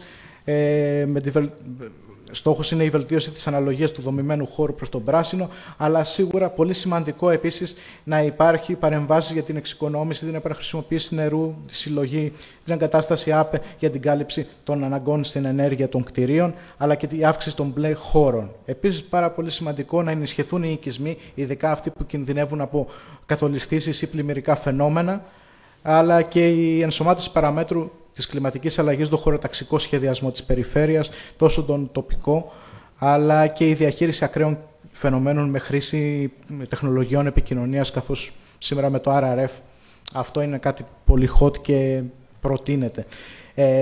Τα μέτρα αυτά στη συνέχεια ιεραρχήθηκαν με κριτήρια όπως η αποτελεσματικότητά τους, η τροτότητα, ο βαθμός τροτότητας, αν είναι πρώτης προτεραιότητας ή δεύτερης, ο ορίζοντας υλοποίησης, δηλαδή αν είναι όρημα να υλοποιηθούν και ποιος θα ήταν ο χρονικός ορίζοντας που θα μπορούσαν να υλοποιηθούν. Προτάθηκε ένας προϋπολογισμός, αλλά επίσης δημιουργήσαμε και ένα συντελεστή κόστους-οφέλους με βάση το κόστος, δηλαδή την κατάταξή τους, και το όφελος που αναφέραμε παραπάνω. Χρειάζονται χρήματα. Προφανώς καταλαβαίνετε ότι αυτά τα 197 μέτρα, αυτή όλη η ομπρέλα δράσεων που μπορούν να μπουν σε όλους τους σχεδιασμούς της περιφέρειας, χρειάζονται χρήματα. Ο καθηγητής Ζερεφός, όταν έκανε τις πρώτες μελέτες της ΕΜΕΚΑ, εκτίμησε ότι μέχρι το τέλος του αιώνα η περιβαλλοντική ζημιά θα ήταν 400 δις. Για όλο το χρέος, ένα αντίστοιχο χρέος της χώρας. Εμείς εκτιμήσαμε, πήραμε έναν ορίζοντα 7 ετίας και με βάση μια κεντρική εκτίμηση, συνολικά το κόστος της προσαρμογής που εκτιμάμε ότι πρέπει να υλοποιηθεί σε πρώτο ορίζοντα είναι 227 εκατομμύρια. Αυτά, όπως βλέπετε, κυρίως στοχεύουν στην προσαρμογή της γεωργίας και της κτηνοτροφίας, των υδατικών πόρων ως προς τα αποθέματα αλλά και τις πλημμύρες και τις παράκτιες χρήσεις. Επίσης, δημιουργήσαμε διάφορες κατηγορίες μέτρων. Βλέπετε, είναι και διοικητικές ρυθμίσεις, μελέτες, ερευνητικά έργα, προμήθεια εξοπλισμού, παρακολούθηση, έργα για την προειδοποίηση σε ακραία φαινόμενα, δράσεις ενημέρωσης, κίνητρα και αποζημιώσεις. Τώρα, επίσης, κάτι πολύ σημαντικό είναι πού τα βρίσκουμε αυτά τα χρήματα. Αρχικά υπάρχει το RRF και όσο υπάρχει ακόμα μέχρι το τέλος του 2025 και κατά πόσον πάρει παράταση στο μέλλον, είναι ένας πολύ σημαντικός μηχανισμός που μπορεί να επιτρέψει ειδικά στο κομμάτι τόσο των ψηφιακών συστημάτων όσο και της κλιματικής αλλαγής να βρεθούν πόροι και να δημιουργηθούν έξυπνα συστήματα όπως αυτά που ανέφερα πρώτερα. Επίσης τρέχει ένα EU Mission, το Adaptation to Climate Change, που ενθαρρύνουμε την περιφέρεια να συμμετάσχει, να ενταχθεί, το οποίο δημιουργεί δράσεις και υποστηρίζει τη χρηματοδότηση με έξυπνα συστήματα επίσης. Πέρα από αυτά, προφανώς υπάρχουν ταμεία όπως το Ευρωπαϊκό Ταμείο Περιφερειακής Ανάπτυξης και το Ταμείο Συνοχής, τα νέα επιχειρησιακά, το περιβάλλον και κλιματική αλλαγή και το πολιτική προστασία, υπάρχει η έξυπνη δίκευση, τα λοιπά επιχειρησιακά, τα τομεακά. Τώρα, πέρα από τέτοιες χρηματοδοτήσεις, μπορεί κάποιος να πάει και στις τράπεζες, στην EIB, στην EBRD, στην KfW και να πάρει δάνεια χαμηλότοκα σε περίπτωση που είναι δύσκολες οι διαδικασίες να αντιληφθούν πόροι. Το Πράσινο Ταμείο δίνει συγκεκριμένους πόρους, θα σας πούν τα παιδιά του Live στη συνέχεια, το Interreg, άλλα προγράμματα όπως το Live, το Horizon και φυσικά και οι τοπικοί πόροι, οι πόροι της περιφέρειας. Εμείς, σαν μελετητές, για την παρακολούθηση της υλοποίησης του ΠΕΣΠΕ, για να μην μείνει μια μελέτη που θα είναι στο σιρτάρι, προτείναμε και ένα μηχανισμό, ο οποίος βασίζεται σε δύο εργαλεία. Ένα δίκτυο συλλογής δεδομένων, είπε ο κύριος Αντιπεριφερειάρχης ότι αυτό έχει ξεκινήσει να υλοποιείται, αλλά και δείκτες παρακολούθησης, KPIs, τόσο για την παρακολούθηση των μεταβολής των κλιματικών δικτών, όσο και της εφαρμογής των μέτρων και δράσεων, αλλά και της αξιολόγησης των αποτελεσμάτων που η κλιματική αλλαγή επιφέρει σε κρίσιμους τομείς. Και επίσης προτείναμε την υλοποίηση, τη σύσταση μιας Περιφερειακής Επιτροπής Αντιμετώπισης Κλιματικής Αλλαγής. Την ονομάσαμε ΠΕΑΚΑ.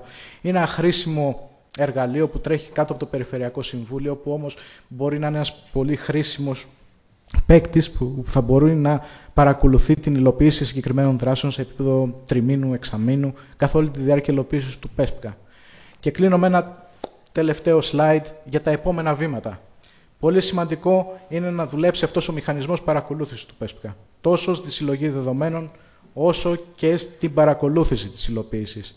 Επίσης, η πρότασή μας είναι να συσταθεί αυτή η Περιφερειακή Επιτροπή και να μπορεί να κατευθύνει τους υπηρεσιακούς παράγοντες για την υλοποίηση του ΠΕΣΠΚΑ.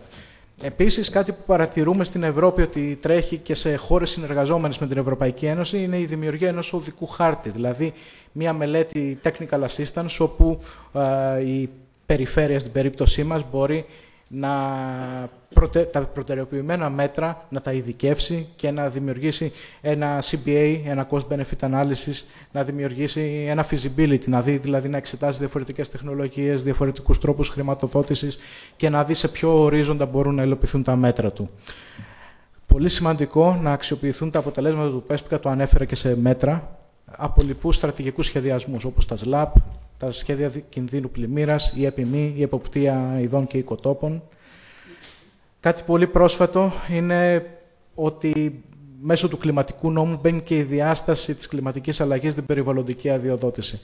Είναι πολύ σημαντικό να αξιοποιηθούν τα δεδομένα του ΠΕΣΠΚΑ που έδωσε το ΠΕΣΠΚΑ στην υλοποίηση του άρθρου 18 του κλιματικού νόμου για όλες τις υποδομές οι οποίες είτε έχουν τροποποίηση είτε κάνουν καινούργια περιβαλλοντική αδειοδότηση, αλλά και στην ενίσχυση της κλιματικής ανθεκτικότητας, το climate proofing που πιθανώς έχετε ακούσει από τις διαχειριστικές σας για έργα και υποδομές, η οποία είναι προϋπόθεση για την έγκριση χρηματοδότησης τέτοιων δράσεων. Και από ό,τι γνωρίζουμε και η Κεντρική Μακεδονία, η διαχειριστική, τρέχει τέτοιες δράσεις. Σίγουρα πολύ σημαντικό συνεργασία της περιφέρειας με την κεντρική διοίκηση, τόσο το Υπουργείο Περιβάλλοντος όσο και το κλιματικής κρίσης που έχει αναλάβει μέρος των αρμοδιοτήτων της προσαρμογής, αλλά και διεθνείς συνεργασίες όπως το EU Mission που ανέφερα νωρίτερα. Φυσικά πολύ σημαντικό να συνεργαστεί η διαχειριστική με τις τομεακές αρχές του ΕΣΠΑ, ώστε να δούμε πώς μπορούν να αντιληφθούν πιο γρήγορα πόροι, αλλά και υποστήριξη από την περιφέρεια σε δήμους για να πάμε σε τοπικό επίπεδο την προσαρμογή και να εφαρμοστούν αυτές οι πιλωτικές δράσεις και οι καλές πρακτικές για την προσαρμογή σε τοπικό επίπεδο. Ευχαριστώ. Συγγνώμη αν σας κούρασα. Είμαι στη διάθεσή σας για όποια ερώτηση και σχόλια. Ευχαριστούμε πολύ τον κύριο Σακαλή. Και τώρα να δώσω το λόγο στον πρόεδρο της Ένωσης Περιφερειών Ελλάδος και Περιφερειάρχη Κεντρικής Μακεδονίας, τον κύριο Απόστολο Τζικώστα. Ευχαριστώ πολύ. Να καλωσορίσω πρώτα απ' όλα στην Θεσσαλονίκη και στην αίθουσα του Περιφερειακού μας Συμβουλίου τον καλό μου συνάδελφο και Περιφερειάρχη της Περιφέρειας Ανατολικής Μακεδονίας και Θράκης, τον κύριο Τοψίδη, τον πρόεδρό μας, τον πρόεδρο της Περιφερειακής Ένωσης Δήμων της Κεντρικής Μακεδονίας, τον κύριο Καϊτεζίδη. Σας ευχαριστώ και τους δύο που είστε εδώ σήμερα για αυτή την πραγματικά πολύ σημαντική, νομίζω, ημερίδα. Και βέβαια να ευχαριστήσω τους αντιπεριφερειάρχες μας, την κυρία Πατουλίδου, τον κύριο Γιουτίκα, την κυρία Πατουλίδου, για την εξαιρετική και συνεργασία, αλλά και στα πλαίσια αυτού του προγράμματος προσπάθεια που γίνεται.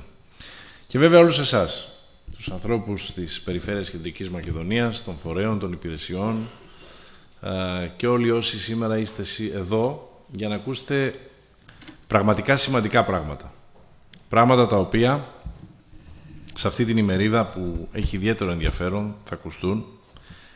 Μια ημερίδα που διοργανώνουμε στο πλαίσιο του έργου που σας παρουσιάστηκε με θέμα την προσαρμογή στην κλιματική αλλαγή, το οποίο υλοποιεί η Ένωση Περιφερειών Ελλάδος και είναι σημαντικό να υπογραμμίσουμε εδώ ότι η Ένωση Περιφερειών Ελλάδος τα τελευταία χρόνια έχει δραστηριοποιηθεί στα πλαίσια των καθηκόντων της, πέρα από την διεκδίκηση προφανώς για μια σειρά από ζητήματα που αφορούν στις περιφέρειες, έχει πλέον δραστηριοποιηθεί και σε επίπεδο ευρωπαϊκών προγραμμάτων. Και αυτό το κάνουμε σε συνεργασία με εταίρους, όπως μεταξύ άλλων το Υπουργείο Ενέργειας και Περιβάλλοντος για το συγκεκριμένο πρόγραμμα. Μέχρι σήμερα έχουμε πραγματοποιήσει σε όλη την Ελλάδα 6 αντίστοιχες ημερίδες. Δυτική Ελλάδα, Ιόνια νησιά, Βόρειο Αιγαίο, Δυτική Μακεδονία, Κρήτη, Στερεά. Ήδη έχουμε προγραμματίσει να γίνουν ημερίδες σε ακόμη 3 περιφέρειες στο επόμενο διάστημα. Στην Πελοπόννησο, στην Ανατολική Μακεδονία και Θράκη και φυσικά στην Αττική.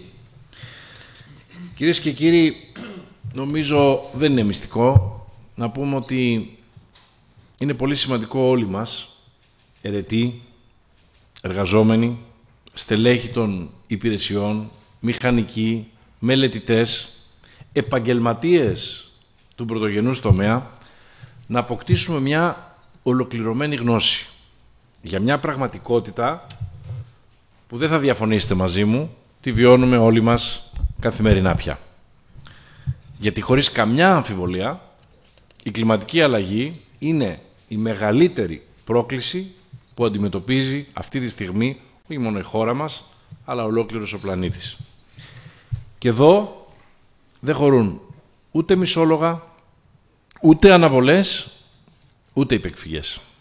Η κλιματική κρίση είναι πραγματικότητα, είναι αποτέλεσμα της ανθρώπινης δραστηριότητας. Και ο χρόνος που έχουμε πλέον για να αλλάξουμε αυτή την πορεία είναι οριακός.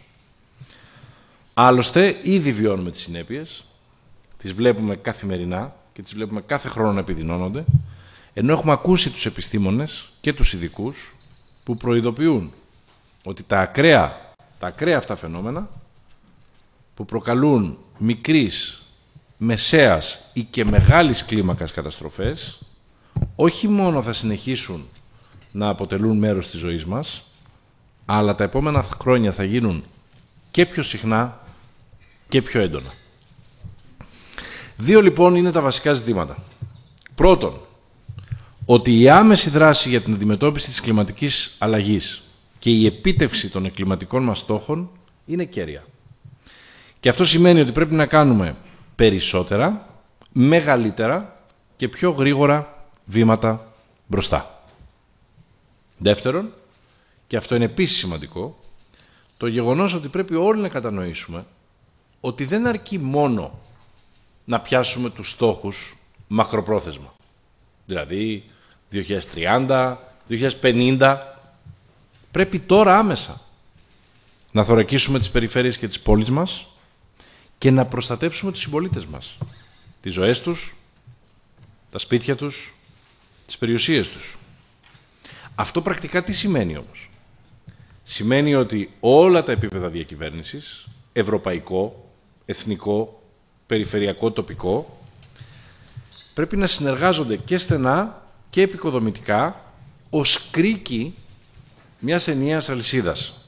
Και φυσικά πρέπει άμεσα σε ευρωπαϊκό επίπεδο να διασφαλιστούν οι αναγκαίοι πόροι για έργα μεγάλης κλίμακας όπως είναι τα αντιπλημμυρικά έργα. Για να λειτουργήσει όμως μια αλυσίδα, πρέπει οι ευθύνες και οι αρμοδιότητες να είναι σωστά κατανεμημένες και ξεκάθαρες. Κάτι που σήμερα δεν ισχύει. Άλλα αντιπλημμυρικά έργα κάνει το κράτος, η κεντρική κυβέρνηση, το αρμόδια υπουργεία, άλλα αντιπλημμυρικά οι περιφέρειες, άλλα αντιπλημμυρικά οι δήμοι και κάποια αντιπλημμυρικά και φορείς του δημοσίου, του ευρύτερου. Ένα πλέγμα αρμοδιοτήτων που προκαλεί σύγχυση, δυσλειτουργία και τελικά κακό αποτέλεσμα. Το έχω πει πολλές φορές όμως και θα το επαναλάβω. Χωρίς πόρους έργα δεν μπορούν να γίνουν. Οι πόροι που είναι σήμερα διαθέσιμοι δεν αρκούν, φίλες και φίλοι, για τις μεγάλες αντιπλημμυρικές παρεμβάσεις που πρέπει να γίνουν κυρίως εντός των πολεοδομικών συγκροτημάτων, καθώς οι υποδομές για την αντιπλημμυρική προστασία δεν ανταποκρίνονται σήμερα στα σημερινά δεδομένα της κλιματικής κρίσης. Οι υποδομές οι αντιπλημμυρικές εντός των πολεοδομικών συγκροτημάτων είναι για δεδομένα κλιματικά του 1950 και 60. Χρειάζεται λοιπόν τι? Να γίνουν νέα έργα μεγάλης κλίμακας που θα αναστατώσουν τις ζωές μας, την καθημερινότητά μας εννοώ όσο θα εκτελούνται. Αλλά πρέπει να γίνουν. Γιατί η κλιματική κρίση τρέχει με πολύ γοργά βήματα. Και άρα εμείς καλούμαστε να κάνουμε άλματα. Αυτή είναι η πραγματικότητα. Σήμερα όμως τέτοιους πόρους δεν έχουν σίγουρα ούτε οι περιφέρειες ούτε οι δήμοι. Για να είμαστε ξεκάθαροι.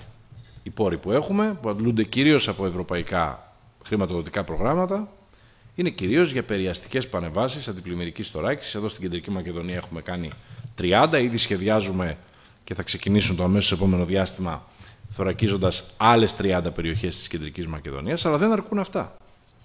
Τι χρειάζεται λοιπόν? Χρειάζονται ευρωπαϊκοί πόροι. Περισσότεροι ευρωπαϊκοί πόροι. Και πρέπει η Ευρωπαϊκή Ένωση εδώ και να δώσουμε μια μάχη όλοι μαζί στο νέο κύκλο που ξεκινάει μετά τις ευρωεκλογές.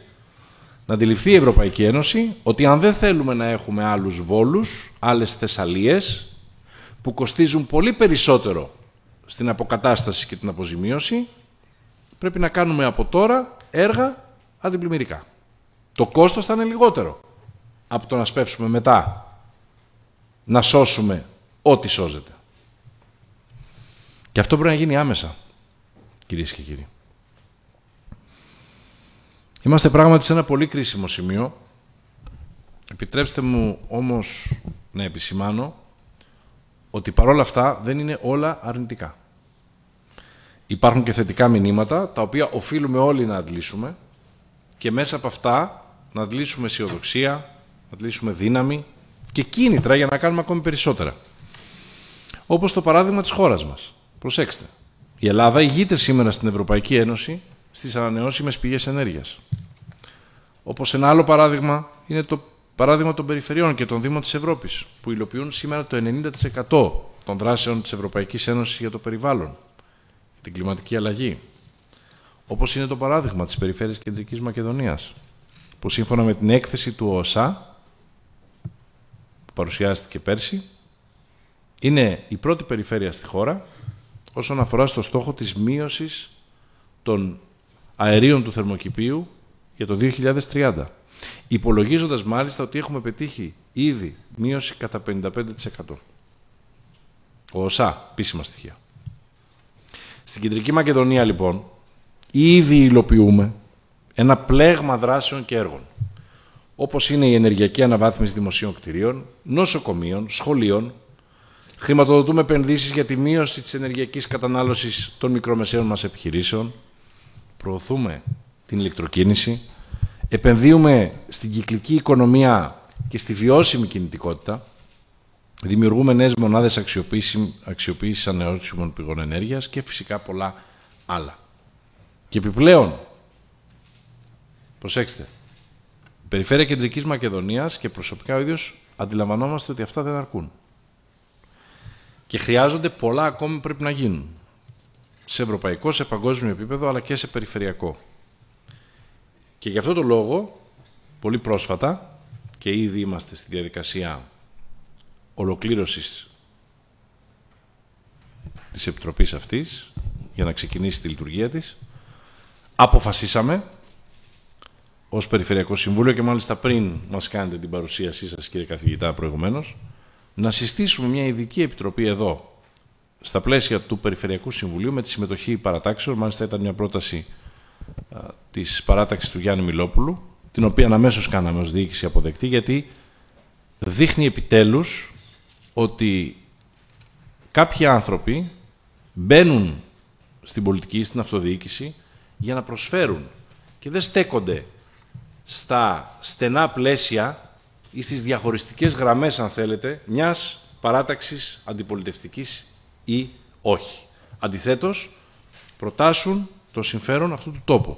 Και μια τέτοια ευκαιρία δεν θα μπορούσαν να την αφήσουν εκμετάλλευτη. Επομένως, πολύ σύντομα θα ξεκινήσει τη λειτουργία της αυτή η Επιτροπή, η οποία θα συμβάλλει στη σχεδίαση, στη διαμόρφωση, στην παρακολούθηση και στη διεκδίκηση πόρων, για να μπορέσουμε, αλλάζοντας και το θεσμικό πλαίσιο, να πετύχουμε τους στόχους που θέλουμε, και αυτή η Επιτροπή θα λειτουργεί με τη συμμετοχή και άλλων παρατάξεων του Περιφερειακού Συμβουλίου. Θα είναι μια διαπαραταξιακή Επιτροπή. Αυτό βέβαια που δεν πρέπει να ξεχνάμε, κλείνοντας σιγά σιγά την τοποθέτησή μου, είναι ότι ο καθένας και η καθεμιά από εμάς έχει μερίδιο ευθύνης στην αντιμετώπιση της κλιματικής αλλαγής. Και ότι η ώρα να δράσουμε είναι τώρα. Δεν έχουμε πια άλλο χρόνο για χάσιμο. Τελείωσε ο χρόνος. Γι' αυτό και κλείνοντας, θέλω να σας διαβεβαιώσω, κυρίες και κύριοι, ότι τόσο η Ένωση Περιφερειών Ελλάδος, με τις 13 περιφέρειες της χώρας ενωμένες, όσο και η δική μας περιφέρεια εδώ, η Κεντρική Μακεδονία, θα συνεχίσουμε και το επόμενο διάστημα με την ίδια ένταση, με την ίδια συνέπεια, τα έργα και τις δράσεις για την προστασία του περιβάλλοντος και την αντιμετώπιση της κλιματικής αλλαγής. Και σε αυτή την προσπάθεια, προφανώς, εντάσσεται αυτό το σημαντικό πρόγραμμα που παρουσιάζουμε σήμερα, και για το οποίο θέλω και πάλι να ευχαριστήσω όλους τους συμμετέχοντες, όλους τους εταίρους και φυσικά τους καθηγητές που βρίσκονται σήμερα εδώ για να μας το παρουσιάσουν. Σας ευχαριστώ πολύ.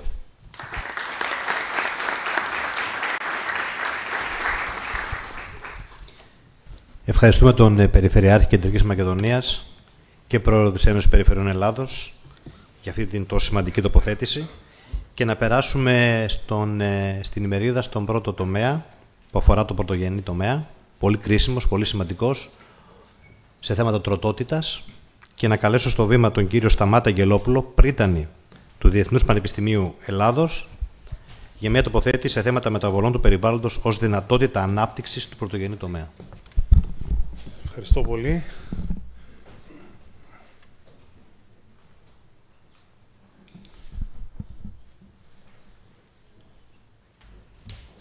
Έχετε παρουσίαση, ναι. Είναι εδώ, όχι.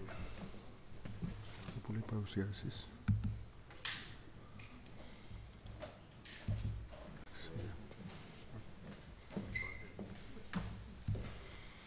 Κύριοι Περιφερειάρχες, κύριε Δήμαρχε, αξιότιμοι προσκεκλημένοι, νομίζω ότι είναι χαρά να παρουσιάσω. Προσπάθησα να βρω ένα τίτλο έτσι να έχει κάποιο ενδιαφέρον και να δείχνει έτσι μια δυνατότητα ελπίδας σε ένα αντικείμενο το οποίο γενικά μας είναι δυσίωνο. Οι μεταβολές λοιπόν του περιβάλλοντος σαν μια δυνατότητα ανάπτυξης του πρωτογενού τομέα, γιατί γίνονται πολλά πράγματα και αυτά που γίνονται είναι σημαντικά. Με χαρά λοιπόν, πριν ξεκινήσω, να πω ότι το αντικείμενο του περιβάλλοντος μας έχει απασχολήσει πάρα πολύ όλη την επιστημονική κοινότητα, σχεδόν όλα τα πανεπιστήμια. Στο Διεθνές Πανεπιστήμιο της Ελλάδος έχουμε περίπου στα 130 ερευνητικά προγράμματα που ασχολούνται με τις συνέπειες του περιβάλλοντος ή τους τρόπους αντιμετώπισης. Κύριε Περιφερειάρχα, 10 έργα είναι δικά σας, γίνονται με την αρρωγή της Περιφέρειας και νομίζω ότι έχουμε ήδη ολοκληρώσει και τα αποτελέσματα ερευνητικά τα οποία θα σας σταλούν και είναι πολύ σημαντικά. Θα ήθελα να θέσω ένα ενοιολογικό πλαίσιο για προβληματισμό. Το 1993 ο ελληνικός πληθυσμός είχε συμπεριφορά περίπου όπως 22 εκατομμύρια Έλληνες του 1970 από πλευράς ενεργειακής ρύπανσης και υποβάθμισης του περιβάλλοντος. Άρα λοιπόν ένα μέρος του πληθυσμού της γης, 1,2, έχει αυξηθεί ο αριθμός, δισεκατομμύρια. Κάθε μέρα ξεκινούν για τη συνέχιση της διαδικασίας, καταναλώνουν, ρυπαίνουν, δημιουργούν σκουπίδια, αλλά δημιουργούν και ακαθάριστο εθνικό προϊόν. Τα υπόλοιπα 4,3 δισεκατομμύρια είναι σε μια κατεύθυνση αυτής της κατανάλωσης και δημιουργίας προβλημάτων. Δημιουργούμε λοιπόν υπερκατανάλωση, αλλοιώνουν άμεσα ή έμεσα το περιβάλλον και αυτοί που χρησιμοποιούν τα δάση έχουμε άλλες συνέπειες και προσπαθούν όλοι οι άνθρωποι να επιβιώσουν και είναι λογικό. Υπάρχουν 1,1 δισεκατομμύρια απολύτως φτωχών ανθρώπων που δεν έχουν επαρκή τροφή και νερό και 3,3 περίπου δισεκατομμύρια ανθρώπων που αγωνίζονται να φτάσουν και να ρυπαίνουν όπως εμείς οι υπόλοιποι αναπτυγμένοι έτσι καταναλωτές. Άρα λοιπόν βλέπουμε ότι η τάση είναι να ρυπαίνουμε και να δημιουργούμε προβλήματα στο περιβάλλον. Ο άνθρωπος έχει από την πρώτη στιγμή που εμφανίστηκε την τάση να ρυπαίνει και να δημιουργεί προβλήματα. Εάν συνεχιστεί αυτός ο καταναλωτισμός, που εν μέρει είναι και επιθυμητός, θα υπάρχει εργασία για λίγες δεκαετίες ακόμα και ένα κόσμο ο οποίος θα είναι με αυξανόμενη ρύπανση, εξαφάνιση ειδών, πιθανότητα κατάρρευσης διαφόρων οικοσυστημάτων, το οποίο το γνωρίζουμε. Και βλέπουμε, ήδη διάβαζα ένα δημοσίευμα εχθές, την έκρηξη των τιμών του καφέ ή και σε άλλα προϊόντα, τα οποία είναι βασικά για την επιβίωση, όπως είναι το ρύζι. Φυσικά, εμείς όλοι που είμαστε σε μια δυτική αναπτυγμένη οικονομία, την άνοδο των τροφίμων την καταλαβαίνουμε όταν πηγαίνουν στο σούπερ μάρκετ. Άλλοι όμως πασχίζουν να επιβιώσουν και αυτό είναι σημαντικό. Η πείνα, η έλλειψη τροφίμων, η έλλειψη νερού είναι κάτι το οποίο απασχολεί τον πρωτογενή τομέα, απασχολεί τους επιστήμονες. Στα νοικοκυριά στις φτωχές χώρες δαπανούνται το 60 με 80% του εισοδήματος προς κατανάλωση της τροφής, ενώ στις αναπτυγμένες χώρες το ποσοστό μειώνεται με 10 με 20%. Υπολογίζεται λοιπόν θα προσθεθούν 100 εκατομμύρια πεινασμένοι τα επόμενα και χρόνια και αυτό αυξάνει δυστυχώς. Οι τιμές των αγροτικών προϊόντων αυξάνονται. Είναι δεδομένο, είναι γεγονός, αλλά η γενετική επιστήμη προσπαθεί να βρει τρόπους να ξεπεράσει αυτό το πρόβλημα. Ήδη υπάρχουν υβρίδια τα οποία προσπαθούν να προσαρμόσουν, να αυξήσουν την παραγωγή, να ανταπεξέλθουν με περισσότερη ή λιγότερη επάρκεια νερού. Η παραγωγή καλαμποκιού, σόγιας και σιταριού αυξήθηκαν ένα μεγάλο ποσοστό, 30, 80, 130%, κάτι το οποίο δημιουργεί έτσι φυσικά και ανάγκες σε αποθέματα φυσικών πόρων. Σύμφωνα με τον Παγκόσμιο Οργανισμό Τροφίμων, η αύξηση των τιμών των προϊόντων έφτασε να αυξάνει πάνω στο περίπου 50%. Και υπάρχουν χώρες οι οποίες έχουν ανάγκη αυτά τα τρόφιμα τα οποία ανέφερα. Δημιουργούνται όμως και γεωπολιτικές συνθήκες, απαγόρευση, πόλεμοι, οι οποίοι δημιουργούν έκρηξη τιμών ακόμα περισσότερο. Ο πόλεμος Ουκρανίας-Ρωσίας μάλλον τα βιώνουμε όλοι τα αποτελέσματά του. Αιτία λοιπόν όλης αυτής της αύξησης των τιμών είναι η επιστημιστική κρίση. Και μπορούμε να πούμε ότι στις βασικές αιτιάσεις είναι η σημαντική αύξηση τιμής του πετρελαίου, της ενέργειας, γεγονός που αυξάνει κατακόρυφα τόσο το κόστος παραγωγής των αγροχημικών και το κόστος των μεταφορικών, το οποίο φυσικά συνδέεται. Ακραία καιρικά φαινόματα που σχετίζονται με τις κλιματικές αλλαγές, το φαινόμενο του θερμοκηπίου, πλημμύρες. Νομίζω από τα μαθητικά χρόνια όλοι έχουμε καταλάβει τι σημαίνει κρίση και μάλιστα τα περιβαλλοντικά προβλήματα συνδυάζονται και γίνονται αντιμετώπιση κρίσεων. Η διακυβερνητική διάσκεψη για το κλίμα προβλέπει ότι η συνεχιζόμενη αύξηση της θερμοκρασίας του πλανήτη θα μειώσει την παραγωγικότητα των αγροτικών συστημάτων σε 40 αναπτυγμένες χώρες. Παραγωγή βιοκαυσίμων είναι μια προοπτική.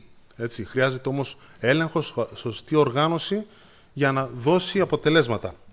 Η κερδοσκοπία που σχετίζεται με το εμπόριο των τροφίμων, γεγονός που εξηγεί τον επιπλέον περιορισμό της προσφοράς τροφίμων από μεγάλα εμπορικά καρτέλ προκειμένου να κερδίσουν από τη διαφορά των τιμών. Είναι και αυτό ένα δεδομένο. Η ίδια η παγκοσμιοποίηση, η αλλαγή καταναλωτικών συνθήκων, όπως χώρες μεγάλες σε κατανάλωση όπως είναι η Ινδία και η Κίνα, όπου τα τελευταία χρόνια καταναλώνουν πολύ περισσότερο κρέας και κοτόπουλο από ό,τι παλαιότερα. Αλλαγή συνθήκων λοιπόν, αλλαγή αυξημένες καταναλωτικές ανάγκες, αλλά και αύξηση της παραγωγικότητας της γεωργίας, κάτι το οποίο θέλω να το σημειώσω, ότι σύμφωνα με τη βελτίωση σχετικής τεχνολογίας δημιουργούνται νέα υβρίδια, αναπτύσσεται η γενετική επιστήμη, δημιουργούνται φυτά περισσότερο ανθεκτικά στις μεταβολές του περιβάλλοντος. Οι αυξανόμενες ανησυχίες για την ποιότητα των τροφίμων και τις επιπτώσεις που επιφέρει το παγκοσμιοποιημένο σύστημα παραγωγής τροφίμων στο περιβάλλον, αλλά και στην υγεία του ανθρώπου, έτσι, θα πρέπει να το τονίσουμε και αυτό, είναι ένας τρόπος υπενθύμησης της εξάρτησης που έχει ο άνθρωπος από το φυσικό σύστημα, το οποίο ακόμα περισσότερο πρέπει να προστατευτεί. Παράλληλα, και πρέπει να το σημειώσω αυτό, ο σύγχρονος καταναλωτής ανακάλυψε κάποιες έννοιες καινούργιες. Αρχίζει να ψάχνει την ημερομηνία ανάλωσης του τροφίμου, την συγκομιδή, πότε γίνεται, την περιεκτικότητα σε συντηρητικά, τα που μέχρι τότε τα συντηρητικά δεν υπήρχαν καν στο λεξιλόγιό μας. Βλέπετε όμως και διάφορες διατροφικές κρίσεις, οι οποίες προκύψανε από την ανάγκη της παραγωγής μεγαλύτερης ποσότητας τροφίμων από τα συνηθισμένα επίπεδα. Άρα λοιπόν καταλήγουμε ότι τα τελευταία χρόνια η ανάγκη για παραγωγή ασφαλών ποιοτικών τροφίμων προσαρμοσμένων στις ανάγκες του περιβάλλοντος είναι απαραίτητη μεταξύ διαφόρων ομάδων παραγωγών, γεωργών, καταναλωτών, περιβαλλοντολόγων αλλά και πολιτικών. Και όλα αυτά είναι ένα μοντέλο περιβαλλοντικής, κοινωνικής και οικονομικής αειφορίας, όπως λέμε. Επίσης υπάρχει μια στροφή του πρωτογενή τομέα στη βιολογική γεωργία και κτηνοτροφία, ενώ γίνονται προσπάθειες ώστε να ελαχιστοποιηθούν οι δυσμενείς περιβαλλοντικές επιπτώσεις για περιορισμό της χρήσης τεχνητών λιπασμάτων, αγροχημικών, φυτοφαρμάκων και εντομοκτώνων. Παράλληλα, υπάρχει και έντονη πίεση από Αμερική για υιοθέτηση GMO, που είναι και αυτό μια πραγματικότητα.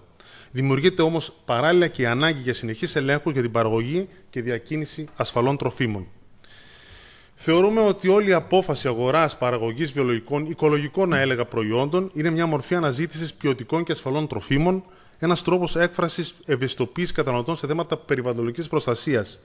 Η ένδειξη προϊόν βιολογικής γεωργίας που όλοι αρχίζουμε να αναγνωρίζουμε και να ψάχνουμε στο τραπέζι μας είναι μια πρώτη οικοετικέτα, το πρότυπο όλων των προσπαθειών εμπορίας μιας περιβαλλοντικής αξίας. Το διακύβευμα, αν μπορούσαμε να το εντοπίσουμε, θα λέγαμε ότι θα πρέπει να κάνουμε κάποιες δράσεις. Η κλιματική αλλαγή, η κρίση, όπως πλέον πρέπει να λέγεται, έχει επιπτώσεις στη γεωργία. Και οι επιπτώσεις αυτές σχετίζονται με την επιβίωση του ανθρώπου. 9,7 δισεκατομμύρια θα φτάσουμε το 2050. Άρα λοιπόν έχουμε ανάγκη σε παραγωγή τροφίμου. Περισσότερα τρόφιμα, περισσότερα προϊόντα, σε τι επίπεδο όμως, και θα πρέπει να αναζητήσουμε πώς προκαλείται και πώς σχετίζεται η κλιματική κρίση με την κλιματική αλλαγή. Τα φαινόμενα είναι έντονα και θα εντατικοποιηθούν ακόμα περισσότερο. Ποιες είναι οι πηγές, από τι δημιουργούνται, πώς επηρεάζεται η γεωργία από την κλιματική αλλαγή, ποιες είναι εκτιμήσεις των επιπτώσεων των αναμενόμενων μεταβολών σε γεωργία, περιβάλλον αλλά και κοινωνία. Και θα λέγαμε ότι όλες αυτές οι αλλαγές θα χτυπήσουν και την Ελλάδα. Σύμφωνα με πρόσφατες μελέτες, όπου φαίνεται ότι θα έχουμε μέγιστη θερμοκρασία περίπου 35 βαθμών Κελσίου την περίοδο 1971 με 2100 και θα είναι σίγουρα μεγαλύτερες ημέρες με καύσωνα στην Ελλάδα. Άρα λοιπόν μιλάμε για μια τάση ερημοποίησης της ελληνικής υπαίθρου. Τροπικές νύχτες, η θερμοκρασία δεν πέφτει κάτω από 20 βαθμούς, θα είναι πολύ περισσότερες. Όλα αυτά λοιπόν πρέπει να τα λάβουμε υπόψη. Εάν βάλουμε και θέσουμε τον όρο τι είναι κλιματική αλλαγή, θα λέγαμε ότι είναι η μακροπρόθεσμη αλλαγή του κλίματος που αποδίδεται σε ανθρώπινη δραστηριότητα, γιατί υπάρχουν μεταβολές του κλίματος που γίνονται και από φυσικά αίτια, έτσι. Και σίγουρα προκαλείται από την εκπομπή αέριων θερμοκηπίου, τη μεταβολή του κλίματος, κυρίως έχουμε άνοδο της θερμοκρασίας, το ζούμε ήδη και σήμερα που μιλάμε, και το φαινόμενο του θερμοκηπίου σε όλες τις εκφάνσεις του. Και καταλήγουμε στα αέρια θερμοκηπίου και το ποσοστό συμμετοχής στην παγκόσμια ρήπανση περιβάλλοντος. Νομίζω ότι δεν θα προχωρήσω στις τεχνικές έννοιες. Υπάρχουν, νομίζω, είναι και γνωστά, το διοξείδιο του άνθρακα είναι ο κυριότερος ρηπαντής. Τα αέρια λοιπόν που απορροφούν και εκπέμπουν ενέργεια ακτινοβολίας μέσα από το εύρος της υπέρυθμης ακτινοβολίας μας δημιουργούν πρόβλημα σε όλες τις εκφάνσεις. Ανθρωπογενείς πηγές αερίων θερμοκηπίου, βλέπετε ότι είναι η ενέργεια, η βιομηχανία, οι μεταφορές. Η γεωργία έχει ένα 11% συμμετοχή σε επιβάρυνση, η δασοκομεία, η χρήση γης 11%, αλλά και τα κτίρια το 6%. Και βλέπετε ότι όλα αυτά προσπαθούμε να τα αντιμετωπίσουμε τομεακά και ήδη με χαρά είδα ότι και η περιφέρεια προσαρμόζεται με δράσεις ανάλογα με κάθε τομέα. Πηγές εκπομπής αερίων θερμοκηπίου από τη γεωργία και ποσοστό συμμετοχής. Βλέπετε ότι έχουμε την πέψη μυρικαστικών 40%, τα απόβλητα των ζώων 16%, τα απόβλητα των σταυλισμένων ζώων 11%, αλλά υπάρχουν και τα λιπάσματα με ένα 12%, οι καλλιέργειες ρυζιού, η καύση βλάστησης, οι πυρκαγιές, τα οργανικά εδάφη, οι αποδομήσεις με ένα μεγάλο ποσοστό. Και όλα αυτά πρέπει να αντιμετωπιστούν. Υπάρχουν όμως και φυσικές πηγές αερίων θερμοκηπίου, ωκεανοί, η αναπνοή αγρίων ζώων και αυτοφυών φυτών, η αναπνοή οργανισμών του εδάφους, η αποσύνδεση χερσαίας οργανικής ύλης, οι δασικές πυρκαγιές που τόσο μας απασχολούν στην Ελλάδα, αλλά και οι ηφαιστειακές εκρήξεις. Οι συμμετοχές σε μεθάνιο και υποξίδιο του αζότου είναι 37% και 64% αντίστοιχα. Θα προχωρήσω στην παρουσίαση για να πάω να δω να δούμε μάλλον πώς επηρεάζει την κλιματική αλλαγή τα φυτά, κυρίως με την αύξηση της θερμοκρασίας. Η άνοδος της θερμοκρασίας οδηγεί αμέσως στην αύξηση του διοξιδίου του άνθρακα και βλέπετε στο διάγραμμα αυτό πώς δείχνει την αύξηση, κάτι το οποίο εμείς οι επιστήμονες, τουλάχιστον στα τμήματα γεωπονίας, προσπαθούμε να αντιμετωπίσουμε. Πώς επηρεάζει λοιπόν η κλιματική αλλαγή τα φυτά? Αύξηση διοξιδίου του άνθρακα και δημιουργεί έτσι ένα σπιράλ το οποίο είναι επικίνδυνο και προσπαθούμε να το αντιμετωπίσουμε με την βιολογία και τη γενετική των φυτών. Όλα αυτά θα πρέπει να αντιμετωπιστούν, φωτοσύνθεση, διαπνοή, αναπνοή και φυσικά αντικείμενα της φυτοπροστασίας.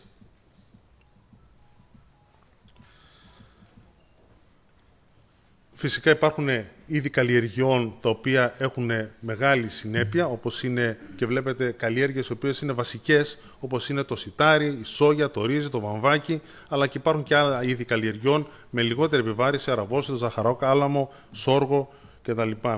Και σίγουρα όμως προσπαθούμε να ελέγξουμε και την επίδραση του περιβάλλοντος στην κλιματική αλλαγή με ζώα, μείωση του ρυθμού ανάπτυξης ζώων, μείωση ικανότητας πρόσληψης τροφής και φυσικά όλα αυτά έχουν αντίκτυπο που στις τιμές των προϊόντων ζωικής προέλευσης. Σίγουρα όμως η εκτίμηση είναι ότι η μεταβολή του κλίματος θα μειώσει τις αποδόσεις σημαντικών καλλιεργειών που είναι βασικές για τη διατροφή του ανθρώπου, αλλά με την τεκμηρίωση της επιστήμης και την προσπάθεια βλέπετε ότι τελικά η παραγωγή σιταριού, στο διάγραμμα αυτό βλέπουμε παραγωγή με έκταση μέχρι το διάγραμμα του 21 και φυσικά έχουμε στο σιτάρι, είπαμε, στο καλαμπόκι. Έχουμε μια παράλληλη δραστηριότητα που φαίνεται ότι μπορούμε να αντιμετωπίσουμε τις μεταβολές του περιβάλλοντος, τις κλιματικές αλλαγές. Εκείνο το οποίο πρέπει να τονίσουμε, δεν φαίνεται στο διάγραμμα, είναι ότι αργεί η φύση να ανταποκριθεί στις μεταβολές. Αυτή την αλλαγή, την καθυστέρηση προσπαθούμε να προλάβουμε. Προσαρμόζεται έστω και με δυσκολία και το περιβάλλον και η φύση. Και εκεί βλέπετε το ρύζι, η σόγια που είναι βασικά για τη διατροφή του πληθυσμού του κόσμου.